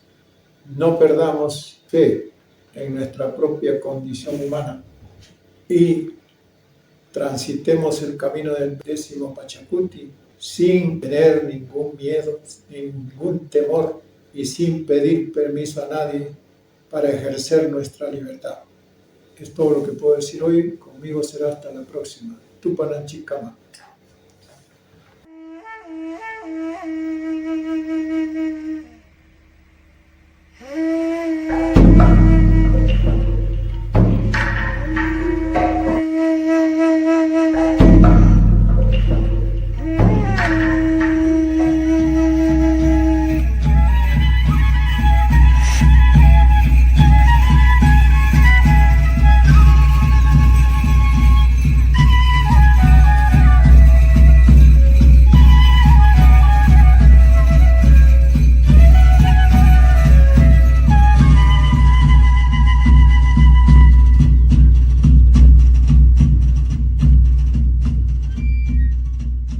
La interculturalidad siento que es una esencia en mi día a día, desde hace 20 años. Y esa riqueza del Ecuador es la que a mí me apasiona. Y el arte es rito, no solamente performance, shows, espectáculo. No solo es eso. También es rito, es memoria social, es conciencia de esa sensibilidad de ser naturaleza. Los talleres que se han dado han sido pensados desde esa propuesta hacia los artistas invitados. Claro que sí. Bueno, la propuesta del festival ha estado muy chévere porque ha sido cada uno de los artistas que venimos de diferente nacionalidad poder venir a poner ese granito de arena de cada uno desde nuestros territorios. Y en este caso, pues hemos estado realizando unas piezas para los murales que se vienen desarrollando justamente con todos estos artistas que vienen desde afuera, algunos locales también. Y con Candy, que es una ceramista de la casa de Idiomart, hemos podido tejernos y realizar ese trabajo juntas, que ha sido crear piezas para estos murales que tienen que ver mucho con la cosmovisión andina y principalmente con elementos territoriales, ¿no? Teniendo en cuenta la chacana, el calendario, algunos animales, alguna flora que esté relacionada justamente con lo que es el territorio. Y también un apoyo grande de parte de Candy para el taller que tuvimos la oportunidad de realizar durante 3 días para realizar la vasija cañari, una vasija para la chicha de maíz, justamente dentro del proyecto de cerámica Brebajes y Alimentos. Y ha sido un desarrollo muy bonito que hemos podido hacer durante el festival, de estar con 13 almas levantando vasija desde cero con técnicas tradicionales de construcción, No utilizamos ningún método industrializado más que nuestro propio cuerpo y manos como herramienta principal, trabajando técnicas tradicionales, pellizco, rollo, modelado a mano, escultura simple y bueno. Eso ha sido pues muy rico de poder compartir. Y lo que sí es cierto es que estamos en un tiempo revolucionario en donde ser naturaleza vuelve a ser un eslogan revolucionario, ¿no? De tener que volver a lo natural, a lo orgánico, a la raíz. Entonces, lo primero que se me viene es ya la necesidad, ya no es una elección, ya no es una opción. Creo que estamos en un tiempo súper importante en donde ya debe ser una decisión de vida, de volver a la naturaleza, de volver a vivir de verdad.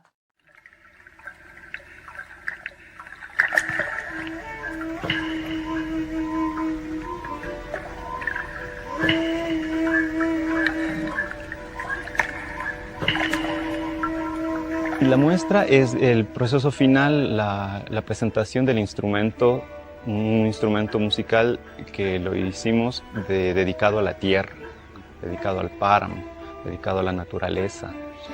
El nombre, bueno, se inaugurará, es Aliento de Páramo. Este instrumento pretende ser más bien un instrumento comunitario, en donde no está la firma, no es necesario. Lo que es importante es de este compartir. Para ejecutarlo se necesitan 4 personas que están dialogando con el sonido, con la mirada, con el olor, con todas estas sensaciones que a veces las damos por hecho. Es un festival diferente. Entonces el hecho de ya mencionar el ser naturaleza, el ser, ya te lleva a otro tipo de reflexiones desde la creación. Entonces ya no es tu creación desde el control extremo de los materiales, sino es desde el fluir con los materiales que usamos. O sea, si se usó la arcilla, como está en todo el festival, hay muchos materiales de origen natural. Y siento que ese es el objetivo, que demostrar que ese es el camino, ¿no? de la humanidad. Quizás estamos ya enseñados a lo que decimos, ¿no? A controlar, a dominar la madera, a dominar la arcilla. Pero siento que el festival, desde su concepción, ya propone algo diferente y que es posible y que es realizable, y la prueba está acá en todo lo que estamos presentando, que si fluimos con la naturaleza, con esta identidad que es el origen, la raíz, siento que es una forma de crecimiento y también de una nueva propuesta, una propuesta tan necesaria en estos momentos que está viviendo la humanidad.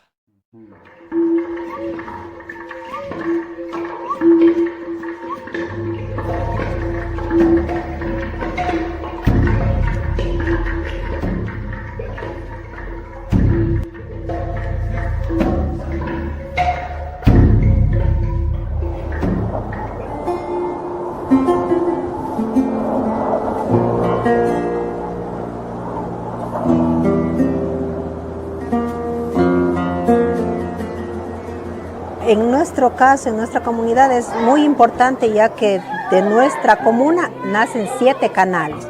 Entonces nosotros hemos visto tan necesario de cuidarlo, porque es la vida que tenemos para todo el cantón en sí.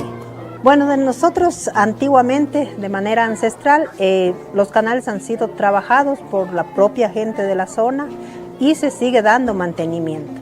Lo que hemos visto interesante en poder cuidar, mantener, es mediante la gente, los grupos. ¿Qué hacemos con eso? Es mingas. Nosotros como comuna estamos organizándonos, tenemos un pequeño grupo en el cual nos dedicamos también a lo que son la siembra de plantas nativas, entre el cedro, el duco, en mayor cantidad, digamos. Ya, entonces lo que hacemos es nosotros hacer nuestras propias plantitas y resembrar en el área. Bueno, nosotros en sí, nuestra comuna, como le decía, está conformada por 7 comunidades. Entre las 7 comunidades tenemos 3 escuelitas. Nosotros directamente como comuna les vemos quizás una vez al año, pero siempre un poco trabajamos con los profesores para que ellos nos ayuden a este cuidado de la naturaleza. Entonces ellos les preguntan qué es la comuna Marcos Pérez de Castilla, ellos ya saben, dice, ellos cuidan el agua, cuidan los animalitos. Y lo otro también así muy importante que hemos visto para nuestra zona es saber qué clase de animales, de fauna tenemos. seguir y muy bonito todo. Yo creo que todavía nos mantenemos, como dice, lo que es el compartir las pampas mesas. Yo creo que eso nos caracteriza a todos los comuneros que somos.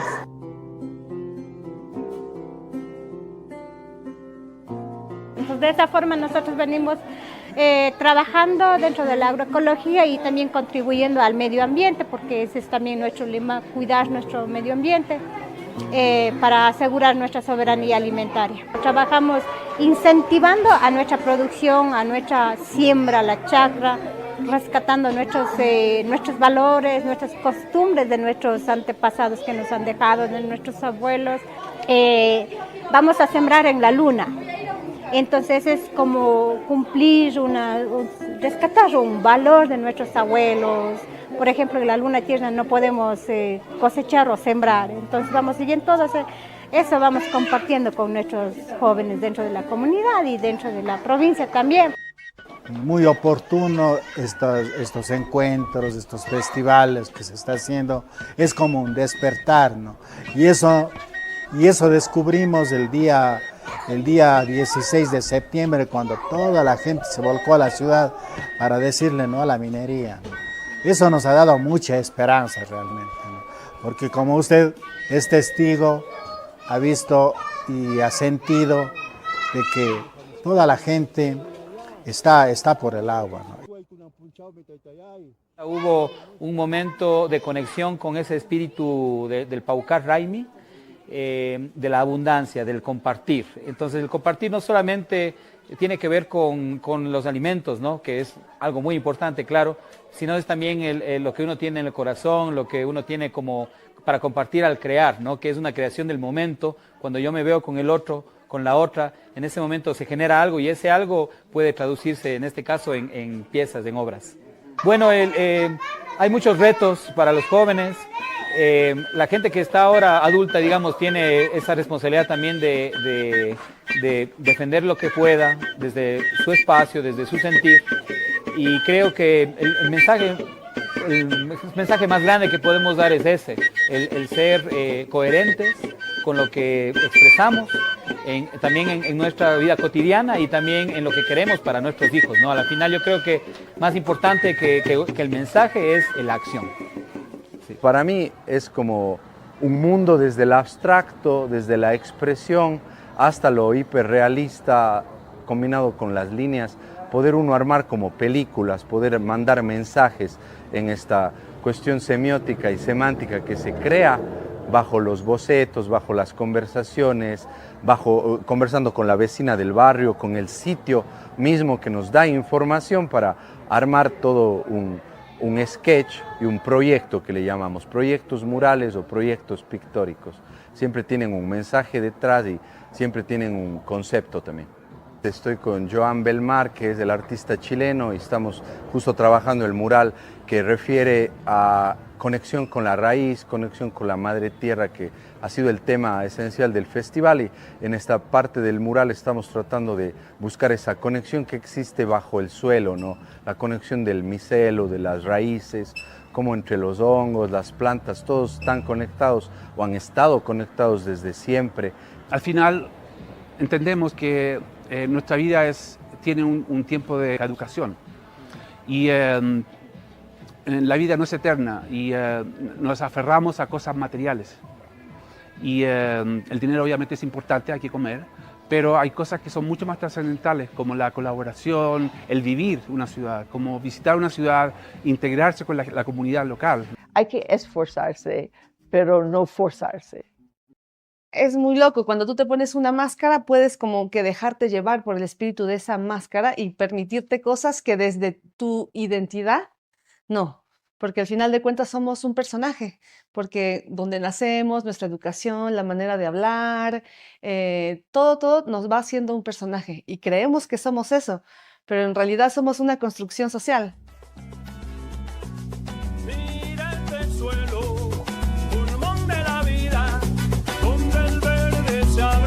Con el agua bendecida, un mapa de venas que alimenta la historia, un paraíso eterno grabado en la memoria.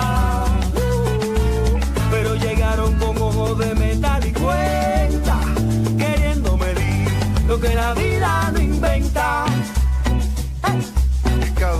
tierra por río ciego, cambiándolo a selva por ceniza y fuego. ¿Qué vas a comer cuando el río sea veneno? ¿Qué vamos a hacer cuando ya no quede tiempo? No, somos una red, no existe frontera. El dolor de la tierra se corre por nuestras venas. Si tenemos sed nos da esta tierra, el amor que refleja en la naturaleza. Es de todos el agua, es de todos el suelo. Sí, bajo el mismo sol, como bajo el mismo cielo. No se vive del oro, no se bebe la plata. Y siempre me resultó algo bien interesante el hecho de poder unir las artes, que no sea solamente un festival de un show musical o un festival de teatro o lo que sea, sino unir todas las artes para el concepto de siempre el cuidado de la naturaleza. Eso me resultó bien interesante porque es algo que, es decir, como yo siempre digo, el arte lo puede salvar todo y el mundo está bien en candela, pero el arte puede salvar un montón de caminos, un montón de almas, ¿no? Mira, yo siempre he creído que el arte en general, o la cultura, por no hablar solamente del arte, ¿ya? La cultura, cuando tú te centras y te das cuenta cuál es tu cultura, te salva, bro. Te salva. Y yo puedo dar un consejo muy fuerte y es que sigamos mirando eso. Puede ser que seas de un barrio donde lo tuyo sea hacer graffiti y cantar rap o tocar música folclórica de ese barrio y eso te va a salvar.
Vamos todos, en donde todo comenzó y en donde todo terminará algún día. Oh, bendita Madre Tierra, tú que pariste estos sonidos, estos sentires, estos caminares, tú que tienes nuestra huella en cada paso, tú que nos regalas el abrazo del viento, el sonido de los árboles en la selva, tú que nos regalas los caminos que siempre conducen al mismo sitio, al corazón, al amor. Los caminos que conducen al mar por el río. Yo comencé a entender, wow, en verdad que vale más que cualquier plata. esta es la única ciudad del Ecuador que yo conozca que puedes tomar agua de la llave con tranquilidad. Recién tuve unos problemas de salud, fui a la playa del Ecuador y tenía que cuidarme mucho de lo que comía, de lo que tomaba por mi salud. Y cuando volví a Cuenca fue un alivio porque aquí puedes tomar y comer lo que sea con tranquilidad, que el agua está limpia. Y ahí entendí la importancia de cuidar nuestros recursos, de cuidar la naturaleza. Entonces este festival me ha hecho conectarme mucho con eso. Gracias a Idiomarte he cogido confianza sobre mi destreza en el arte, pero también mi destreza en mí misma, ¿no? En lo que soy capaz de hacer. Entonces ha sido muy lindo como reconocer estas semejanzas mientras respetamos las diferencias también. Entonces ahí es cuando empecé a ser parte ya del colectivo Madre Tierra y de ahí comenzamos a hacer otros festivales con un enfoque en el arte comunitario, como es el mosaico, enfocándonos muchos en los saberes ancestrales, pero cómo siguen vivos hoy, que no es algo folclórico, no es algo del museo, y ha sido muy hermoso, en verdad. La invitación siempre se trazó en esta interrogante de cómo conectarnos desde la raíz, y al decir esa raíz, es el ser naturaleza, es un origen en el ciclo de la vida planetaria, y no solo planetaria. En realidad, nuestros pueblos hablan desde cosmogonías milenarias, porque la vida de los planetas. Entonces sí, siento que la sensibilidad es en donde crece también un otro entendimiento de uno mismo. El crear esa magia que uno ve en el ojo de un niño de 3, 4, 5 años, que fueron parte de momentos de este encuentro de co-creación. Y lo ves también en alguien de 90 años. Es porque justamente no hay edad para eso. No hay edad para experimentar la creación. Pero no hay espacios. No hay espacios. Ni en escuelas, ni en colegios, ni en universidades, ni instituciones empresariales o familiares. Para que desde esa temprana edad puedas conectar con esa capacidad de crear.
Hampullaykichik wawqipanikuna, allinllachu kachkankichik.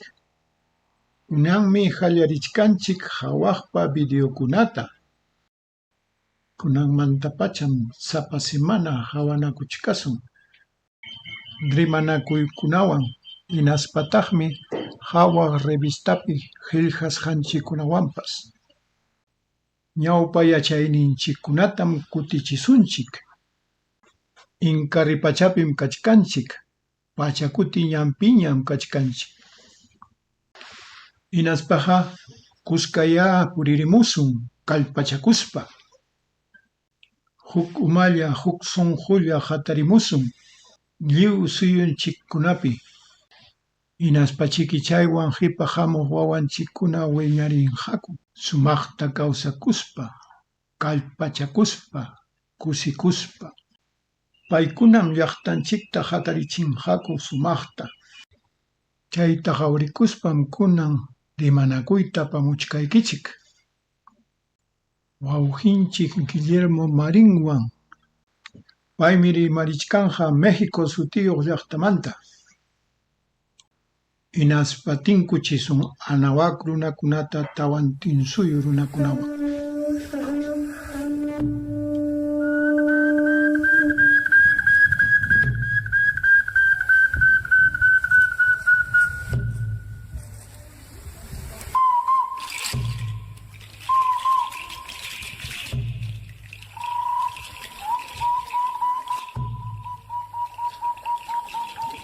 Me gustaría primero, hermano, si para el público de la comunidad tahuantinsuyana en todos los países, el ámbito de su influencia, ¿quién es Guillermo Marín? Bueno, pues es un anahuaca ubicado en el país colonial llamado México. Tengo 70 años y de ellos 40 dedicados a la investigación, promoción y difusión de la sabiduría ancestral de la civilización, que es conocida esta sabiduría como Toltecayo en el norte. Nosotros creemos que somos una sola civilización desde Alaska hasta la Tierra del Fuego, y que partimos de ahí para entender un proceso de concientización, y en eso estamos trabajando porque creemos que el futuro es la memoria histórica y la identidad cultural ancestral que nos han despojado los invasores españoles durante 3 siglos y los últimos 2 los criollos con su neocolonia. Ese es Guillermo Marín. Aquí en el sur, en lo que es el ámbito del Tahuantinsuyo, lo único que se conoce cuando nos hablan de México es de la civilización azteca, y más precisamente dicen el imperio azteca, de la misma manera como a nosotros nos han estado etiquetando como el imperio inca. Aquí es un trabajo bastante arduo tratar de desmontar toda esa colonización mental. ¿Qué nos podrías hablar del caso específico de la civilización Anahuac y en relación a lo que se dice como imperio azteca? Bueno, primero habría que precisar que en la lengua náhuatl, que es la lengua franca del norte, Sem Anáhuac quiere decir los que viven enteramente juntos entre las grandes aguas. Y solamente Anáhuac se refiere a los que vivimos en el norte, pero Sem Anáhuac incluye al Tahuantinsuyo y al Anáhuac juntos. Y Anáhuac solamente desde Alaska hasta Panamá, incluidas las islas del Caribe, parte de las islas del Caribe. Entonces, la civilización del Anáhuac comienza la invención de la agricultura hace 10,000 años, justamente aquí en los valles de Oaxaca. Ya se han encontrado semillas fosilizadas de teocintle en vías de ser maíz. Después nace la milpa, la nixtamalización que permite convertir el maíz en masa, y de ahí 3,500 productos. Entonces, esta historia arranca desde hace 10,000 años. y se puede entender en dos grandes bloques. El anáhuac ancestral, a partir de la invención del maíz en el año 8000 a.C. hasta 1521, que inicia la invasión. Y el segundo periodo es de 1521 al 2022, que es una neocolonia, y que, de 1521 son 3 siglos de colonia española y luego 2 siglos de neocolonia criolla llamada México. Pero vamos a hablar entonces de la primera parte. Del año 8000 a.C. a 1521 se divide en 3 grandes periodos. Un periodo formativo que casi son 8 milenios, que va desde ser nómadas, cazadores, recolectores hasta 1500 a.C., que aparece ya la cultura llamada olmeca o cultura madre, perfectamente decantada. Entonces, este primer periodo formativo se va a crear los primeros 4 sistemas de la pirámide de la plenitud armónica tolteca, que son alimentación, salud, educación y organización, como los más importantes. Es del año 8000 a.C. a el año 200 a.C. Luego viene el segundo periodo, conocido como el periodo clásico o del esplendor, representado por la cultura teotihuacana, que es del año 200 a.C. al 850 después de Cristo. Son más de 1000 años, donde básicamente lo más importante de este periodo es que se logran estructurar los 3 niveles superiores de la pirámide de la plenitud armónica, que son los que buscan la trascendencia espiritual de la existencia de los individuos y de las comunidades. Este periodo de más de 1000 años va a tener un fin con un cataclismo cultural, porque alrededor del año 850, misteriosamente los pobladores de estos lugares que llaman zonas arqueológicas actualmente y que en náhuatl se llaman Tolán, que no eran ciudades, ni eran fortalezas, ni eran palacios, ni eran centros ceremoniales, sino eran centros de investigación de la mecánica celeste y lo que hoy entenderíamos como física cuántica, es decir, las capacidades energéticas del ser humano.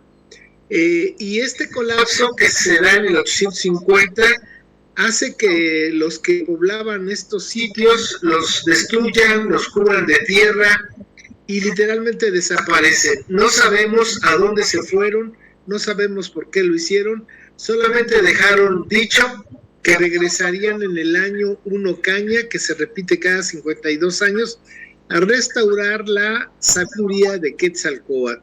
Y entonces viene el tercer periodo posclásico decadente del año 850 a 1521. Estos 671 años son de una decadencia de carácter filosófico espiritual, pero no cultural. ¿Qué quiero decir con esto? Bueno, pues que en 1519 los invasores castellanos encuentran la ciudad más grande del mundo en ese momento, que era Tenochtitlan, de los mexicas, no aztecas, sino mexicas, que tenía grandes avances en arquitectura, en urbanismo, y que tenía alrededor, pues no se ha fijado muy bien la cantidad, pero se supone que andaban entre los 300,000 habitantes. Bueno, este periodo es un periodo decadente y habría que explicar que fue una decadencia de carácter filosófico espiritual, porque los mexicas, que su nombre original, el que ellos traían del norte, fue el último grupo humano, la última migración que vino de los desiertos del norte a la náhuatl, al valle de la náhuatl. Ellos se llamaban a sí mismos Mestin. No hablaban náhuatl, no tejían algodón, no sembraban milpa, vestían con pieles, eran cazadores recolectores. Y ellos llegaron en el siglo XII al valle de la náhuatl y rápidamente se culturizaron de los remanentes de la sabiduría tolteca. Aquí hay que precisar que tolteca es un grado de conocimiento de la Toltecayot, que ya dije que es la sabiduría ancestral. Entonces los toltecas desarrollaban la Toltecayot en los tolanes.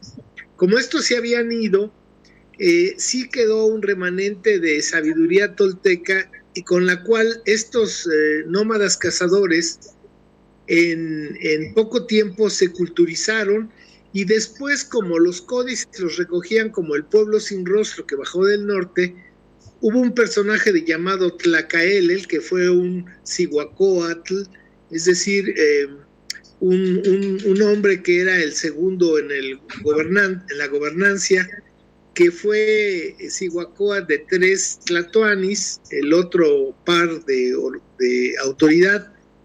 Y este hombre hizo una transformación muy radical, y la Toltecayot, que era sumamente o de carácter espiritual, fundamentada en la educación y fundamentada en el desarrollo espiritual,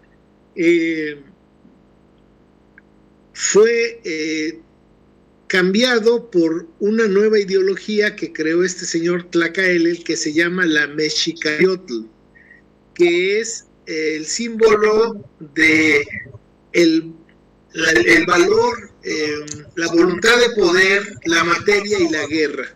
Entonces, este señor Tlacaelel va a dar un giro de 180 grados a una tradición milenaria representada por Quetzalcóatl, el símbolo de la espiritualidad tolteca, y va a imponer a un dios que ellos traían del norte llamado Huitzilopochtli.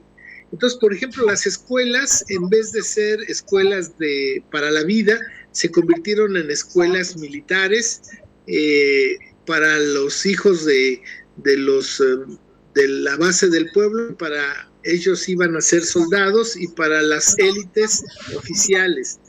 Entonces se le dio un giro muy grande de materialismo a la cultura mexica, que comenzó a tener poder hasta 1440. Fíjate qué interesante, Juan. Los mexicas hasta 1439 eran tributarios de otro pueblo llamado Azcapotzalco y de un señor llamado Maxtla. Pero ellos hicieron una guerra en contra de este tirano y comenzaron su desarrollo militar y su desarrollo material a partir de 1440. A 1521 fueron 81 años realmente de este desarrollo cultural transgresor del pensamiento ancestral de la náhuatl.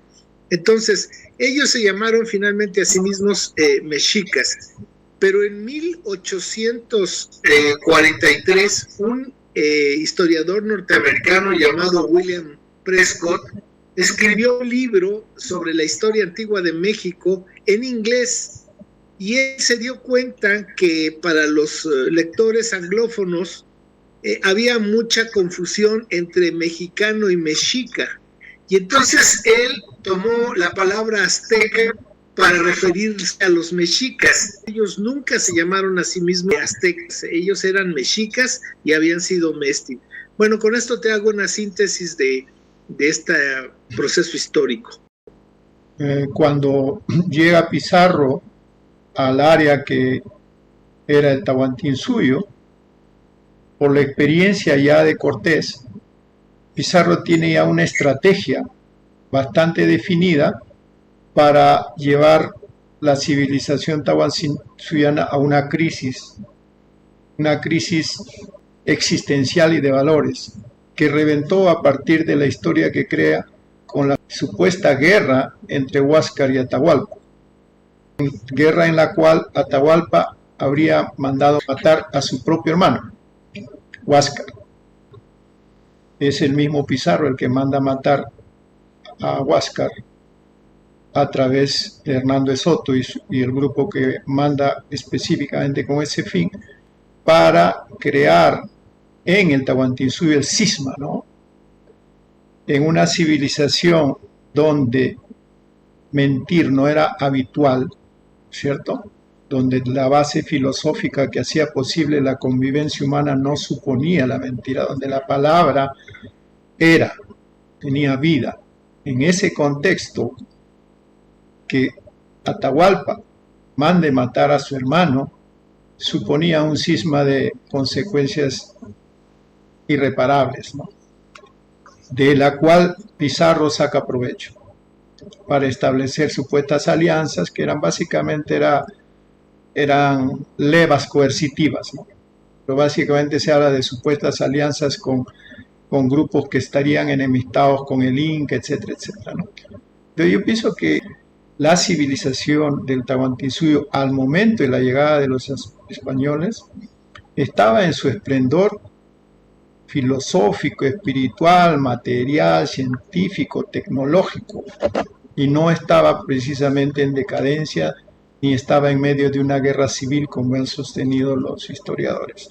Por supuesto que los historiadores nunca han probado nada sobre esas supuestas guerras civiles. Pero en ese contexto, lo que yo quería puntualizar es de que nos ha costado tiempo y trabajo poder reencontrar nuestros vínculos, ¿cierto?, ancestrales del norte y sur. Y nos ha costado trabajo porque nos han impregnado de esa mentalidad imperial, ¿no? O sea, el imperio azteca y el imperio de Tahuantinsuyo, y con esa mentalidad imperial, incluso muchos de nuestros propios hermanos creen que reivindicar al imperio del Tahuantinsuyo les da una especie de estatus, ¿no?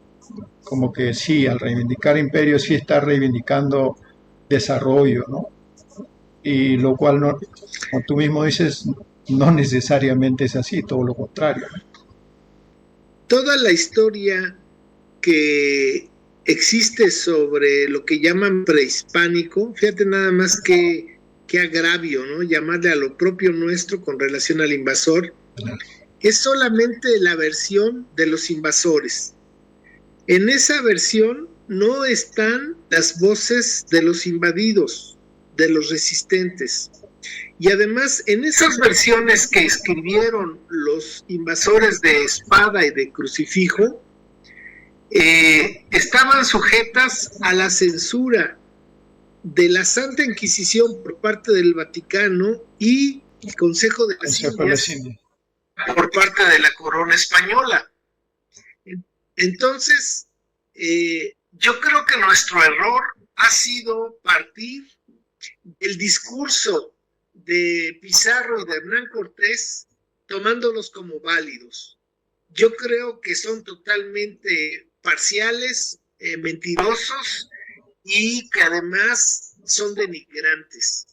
Entonces, creo que hay que desechar esa historia y verla con mucho cuidado, en hacer un análisis para crear una propia versión nuestra. Eso en primer lugar. Segundo lugar, tenemos que tomar en cuenta que hay 3 dogmas y 5 estrategias colonizadoras aplicadas en todo el Anáhuac, el Semanáhuac.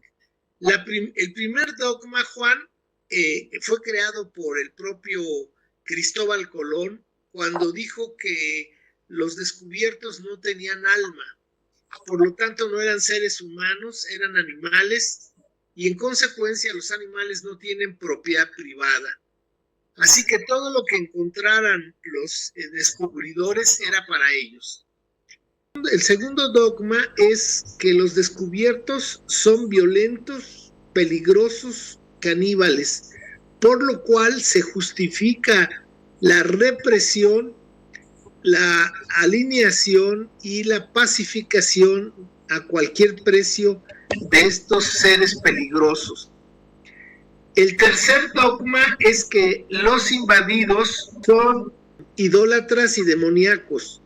Por lo tanto, ajenos a Dios, al Dios verdadero, tenían que ser evangelizados, recuperados e integrados a la civilización humana, aprendiendo el castellano, aprendiendo la cultura del invasor y ubicándose en su espacio que ya les había correspondido en el sistema colonial, que sigue vigente hasta nuestros días. Ahora, las 5 estrategias son: a los invadidos hay que quitarles la lengua para dejarlos mudos, para que no tengan capacidad de transmitir su cultura.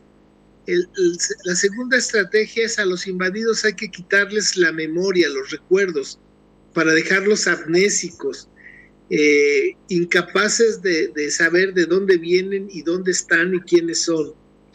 Tercera estrategia: a los invadidos hay que quitarles los conocimientos para dejarlos en calidad de estúpidos, incapaces e impotentes de transformar el mundo en el que viven, que siempre tiene que ser el extranjero el que transforme ese mundo.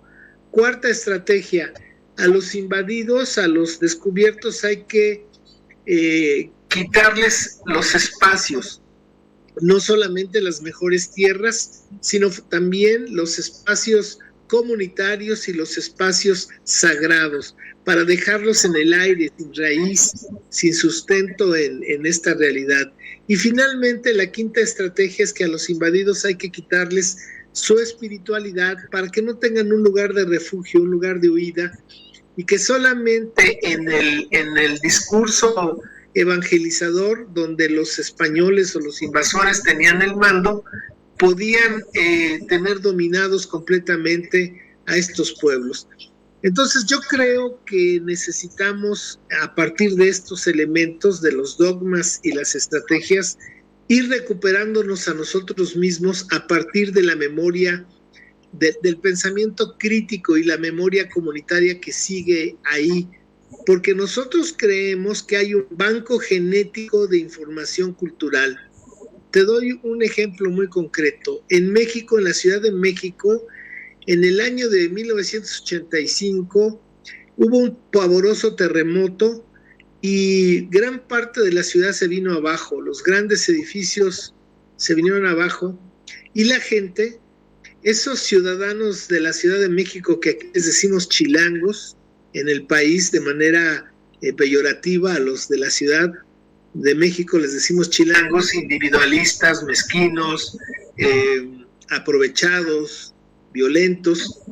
En cuestión de segundos, Juan, se transformaron en anahuacas y comenzaron a rescatar a las personas que estaban atrapadas en los escombros. No había diferencia de edades, ni de rangos económicos, ni culturales. Era el pueblo rescatando al pueblo. Y el Estado mexicano se colapsó, se quedó catatónico durante por lo menos 5 días hasta que comenzó a reaccionar. Pero quien hizo todo ese gran rescate en la Ciudad de México en 1985 fue la gente. Pero además, es mencionar que el concepto de protección civil nació a partir del terremoto. De modo que la gente que estaba en el rescate no tenía noción aparente de lo que era el rescate de personas y la organización de la protección civil. Y me refiero a esto en cuanto al banco genético de información cultural, que nuestros pueblos lo tienen en su resiliencia para mantener la identidad. Entonces creo que nosotros necesitamos recuperar la historia a nuestra manera. Y yo te diría, desde mi humilde punto de vista, porque yo no conozco la cultura y me gustaría hacerlo, la cultura del Tahuantinsuyo, pero tengo elementos que me han permitido entender que somos una sola civilización.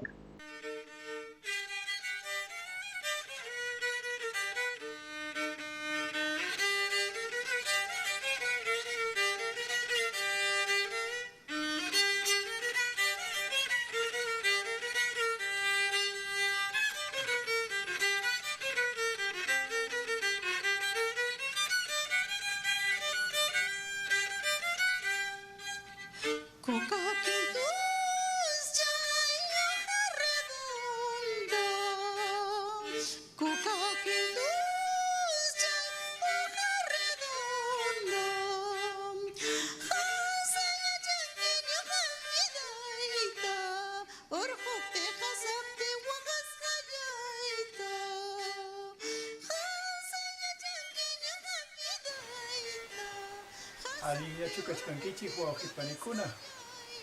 Ahí punchaucachu. Parachkanmiki. Pararon kuna. ¿Cómo están todos ustedes? ¿Están bien? Espero que sí. Ha empezado a llover un poco.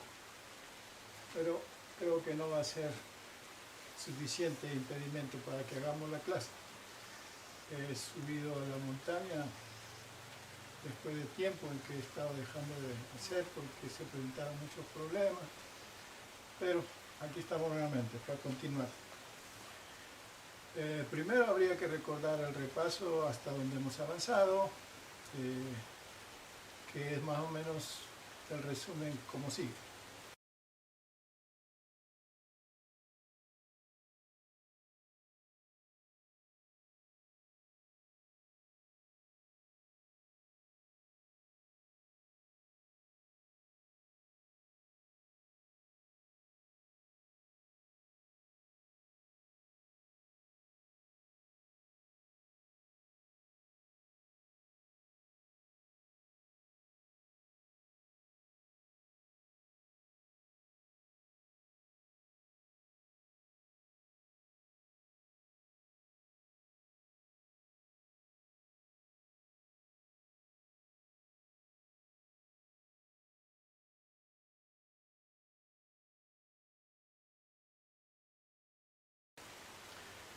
Hoy día entonces vamos a tratar de avanzar con las consonantes S y Che.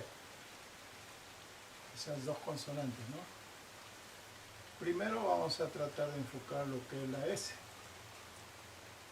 La S es un sonido que nos permite percibir el movimiento del aire, del viento, del oxígeno. El movimiento imperceptible del aire. Entonces, cuando nosotros queremos decir, por ejemplo, respirar, decimos sami. Cuando queremos referirnos a la boca, a través de la cual entra y sale el aire, decimos simi. Cuando queremos expresar que estamos cansados luego de una caminata, decimos saikusha. Y así la S siempre está presente en el desplazamiento del aire. No olvidemos que el aire es uno de los fundamentales de la vida. Y para nosotros lleva implícito el oxígeno. La vida misma a través del aire nos brinda oxígeno. Por eso es tan importante la lucha por mantener el aire limpio. El aire es sin la contaminación. Eso sería en relación a la S. La S con el mundo externo, ¿qué vamos a obtener? Asa. Mundo externo, el aire, el desplazamiento y vuelve el mundo externo. Asa quiere decir para nosotros tal como es. Así es. A, S, A. Entonces, el movimiento del aire permite reconocer, permite percibir algo tal como es. Por eso cuando decimos en las adivinanzas, Imayanchik, Haikayanchik, Sa, la respuesta es Asa y da la respuesta. Antes de decir la respuesta, Asa quiere decir es esto, así es, ¿no? Entonces, eso es lo que significa el Asa. Y cuando vinculamos la S, la A, nuevamente lo que vamos a encontrar es Sasa. Sasa lo que viene a decirnos, lo que viene a exteriorizar es como el desplazamiento del aire, que implica todo, respiración, cansancio, todo, ¿no es cierto? Se hace pesado, se dificulta, se hace difícil. Por eso decimos sasa, difícil, trabajoso, requiere mucho esfuerzo, requiere mucho aire, mucho oxígeno. Eso sería en relación a la S. No digo cariño. Bueno, que siga cayendo todavía es soportable. Entonces, asa y sasa son las palabras que construimos con la S, importantísimo. Asa, así como es. Sasa es difícil, es trabajoso. Entonces, pasemos rápidamente a la aplicación de la palabra ch o che. La che, en cambio, es una herramienta que nos permite describir la vinculación de puntos, de ubicaciones, de locaciones, ¿no? O sea, nos permite describir cómo se está vinculando puntos, locaciones, situaciones, ¿no? Cómo se vincula A con B, digamos, pongámoslo de esa manera, ¿no? Esa che nos ayuda como una herramienta a nombrar eso. Entonces, cuando vinculamos la che con el mundo externo decimos hacha. Hacha utilizamos para decir sí, posiblemente, seguramente, ¿no? Estamos hablando que sí hay ese vínculo entre A, entre dos puntos, ¿no? Hacha es una manera de decir, oh, seguramente, hacha. O seguramente, hacha. ¿Por qué? Porque la che es la que está sirviendo que se vinculen dos puntos, dos situaciones, dos circunstancias, dos locaciones. Entonces decimos hacha para decir posiblemente así será, así estaría, así es. Entonces, una palabra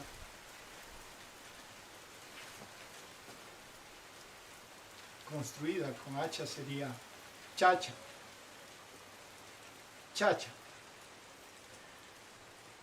En el chacha nos está describiendo que entre los puntos, entre las locaciones, entre las situaciones, hay un espacio, hay un vacío. Hay un vacío. Chacha. Entonces, por ejemplo, es muy ilustrativo cuando nosotros decimos chachakiru. Es la persona que tiene una o dos muelas que se le han salido y queda un vacío. A eso dicen chacha. El chacha nos está refiriendo que entre los dos puntos, entre las dos situaciones, hay un vacío. Podemos construir muchas palabras en relación a la che que son sumamente significativas, como por ejemplo chaca. En este caso no es chacha, sino es chaca. ¿Por qué? La K y la A, K está mostrándonos el enlazamiento, cómo se da. K, da, K. Entonces, chaca nos está permitiendo entender que la vinculación entre dos puntos se concreta. Chaca. Se establece, se crea, se define como un puente. Por eso chaca es puente. Es aquello que permite la ubicación entre dos puntos, dos espacios, dos situaciones, dos ámbitos, dos dimensiones. Chaca. Este es importantísimo en nuestra cultura y en nuestra lengua porque somos de las montañas del Amaru. Somos de la tierra de Amaru que es toda la cordillera que se conoce como Cordillera de los Andes. Y si nosotros nos damos cuenta, estamos entre montañas, entre cerros. Y las relaciones entre montañas y entre cerros, la comunicación entre dos, generalmente y casi siempre va a ser a través de una chaca, un puente. Porque entre las montañas está discurriendo la sangre de Amaru también en los ríos. Y hay que pasar los ríos para poder vincularnos a la otra montaña. Necesitamos puente. Por eso las chacas. Y las chacas son también parte del proceso tejedor de pueblos que viven cobijados, amparados por las montañas. Y por eso es que en el Tahuantinsuyo estaba lleno de chacas. Y esas chacas eran también tejidos de diferentes plantas. Una de ellas el lichu, la paja brava de las alturas. Pero también había otras plantas que se podían tejer y servían para hacer las chacas. Entonces la chaca es un instrumento que nos permite entender la vinculación, la conexión entre puntos. Chaca. ¿Me entiendes? Entonces, de ahí derivamos otra palabra que es importantísima, que es chacana. Chacana viene a ser la acción, la manera en que uno logra establecer esas vinculaciones a través de la chaca. Chacana podemos traducirlo como la acción de crear puentes. Pero es importantísimo entender que la palabra chacana nos está aludiendo a la Cruz del Sur en nuestra cosmovisión ancestral profunda de conocimiento científico y astronómico y el significado sagrado de la Cruz del Sur. La conocemos como chacana, y esa simbología y ese conocimiento científico de la función de la chacana en la organización del Tahuantinsuyo en todos los aspectos físicos, ingenieriles, de construcción, de vestir a la Pachamama, ha cobrado una relevancia fundamental en nuestra cosmovisión, la chacana, la Cruz del Sur. Por eso es que hasta el día de hoy, en el mes de mayo, se hacen las grandes festividades en relación a presentar nuestro respeto y agradecimiento a la chacana, lo cual la Iglesia Católica lo ha aprovechado para superponer y establecer la fiesta católica, la fiesta de las cruces. O sea, la cruz, la chacana, para nosotros ha sido sagrada desde el comienzo de los tiempos, ¿no? Desde Sechín y más, antes, de Caral y más, y en todo el continente. Entonces la chacana, por un lado, nos está mostrando de que la vinculación entre dos puntos también tiene dos direcciones. Dos puntos, vamos a decir, entre este-oeste y otros puntos entre norte-sur. Así como se hace chaca en unas direcciones, se hace chaca en otras direcciones, que son opuestos complementarios. Por eso es chacana. Y el mismo principio sagrado lo observamos cuando a nivel, digamos, terrenal, a nivel de lo que es nuestra ubicación en esta caipacha, en estas tierras de Amaru, se produce el fenómeno del arco iris, que viene a ser una chaca entre un punto determinado y otro, y se da otro arco iris, que va a ser la otra chaca en otra dirección, y en ese cruce de los arco iris es que se produce el extraordinario, poco frecuente y poco común fenómeno histórico del Kumisi o Huifala. El espíritu sagrado del Amaro encontrado a nivel de los dos arcoíris va a producir ese conglomerado de cuadrados, 49, y de colores de opuestos complementarios, 21 y 21,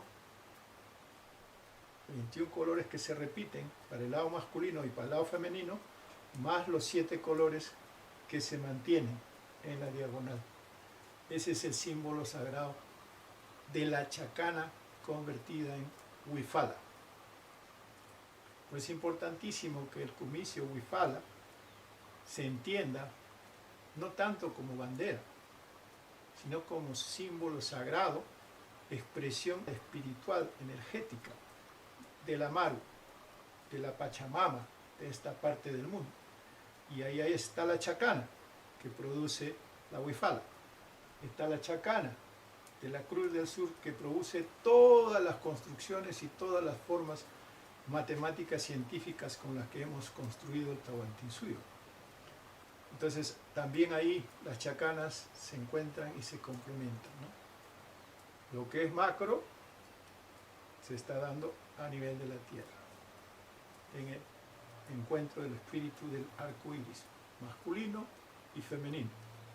Entonces, como podemos ver, desde chaca avanzamos a chacana y podemos tener una visión mucho más completa de cuán importante es esta palabra.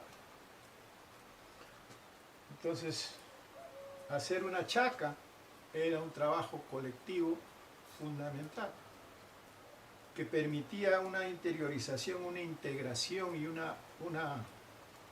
fortalecimiento de la colectividad del Ayu a través de la sana competencia. La competencia no para destruir, no para liquidar a un adversario, sino para construir la fuerza colectiva, invencible, la fuerza colectiva que haga posible que se hagan imposibles, entre comillas, ¿no? Eso es cuando ustedes vean las maravillas que son nuestras huacas del Tahuantinsuyo y piensen en lo imposible que es imaginar cómo se pudo haber hecho, tienen que pensar en la chaca, la chacana y cómo eso generaba actividad permanente de competencia constructiva de fortalecimiento colectivo en el Tahuantinsuyo. Y ahí la importancia de la palabra chaca, ¿no? Y entonces ahora de ahí se derivan otras palabras como chacapay, chacaruzu, pachachaca, ayachaca. Hay infinidad de palabras que se van construyendo con chaca, porque la chaca está expresando eso, que la conexión entre dos puntos, dos espacios, dos dimensiones, dos entidades, que hacen posible entonces el enlazamiento y el tejido a nivel de sociedades, de colectividades. Sin comprender chaca, es imposible comprender el Tahuantinsuyo. Para que se haya tejido el Tahuantinsuyo tienen que haberse construido muchísimas chacas. Y esa construcción de muchísimas chacas tiene que haber ido fortaleciendo el emprendimiento colectivo, hermanando, creando más fuerza y más productividad en beneficio de la colectividad. Por eso es importante chaca. Y nosotros solemos decir una palabra entre jocosa, pero muy profunda, cuando decimos chaca y chaca, ¿no? Cuando decimos chaca y chaca quiere decir que algo se ha vinculado, se ha conectado, se ha enlazado como debe ser, correctamente, sólidamente, con mucha fortaleza, que es con suficiente fuerza para que no se caiga, no se... Está haciendo uno un muro y pone la piedra, y si no la pone bien, ese muro puede terminar derruyendo. Entonces tiene que estar la piedra chaca y chaca, bien conectada, bien vinculados los puntos que deben conectarse. Por eso hay que entender que chaca y chacana van juntos, porque la chaca va en una dirección y también tiene que ir en la otra. Conecta dos puntos en un sentido y dos puntos en otro sentido, en otra dirección. Entonces esa es la chacana, la cruz, y por eso la cruz es sagrada. Hasta ahora, en la fiesta de la sequía, ustedes van a encontrar que los auquis siempre llevan sus cruces de retorno.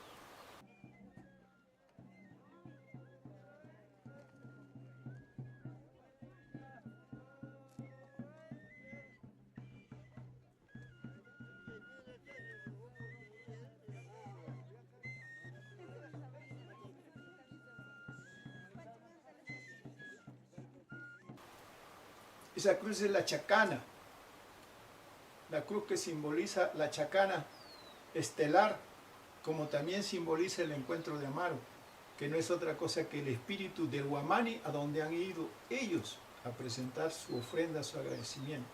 Por eso esa cruz está llena de flores, llena de jantu.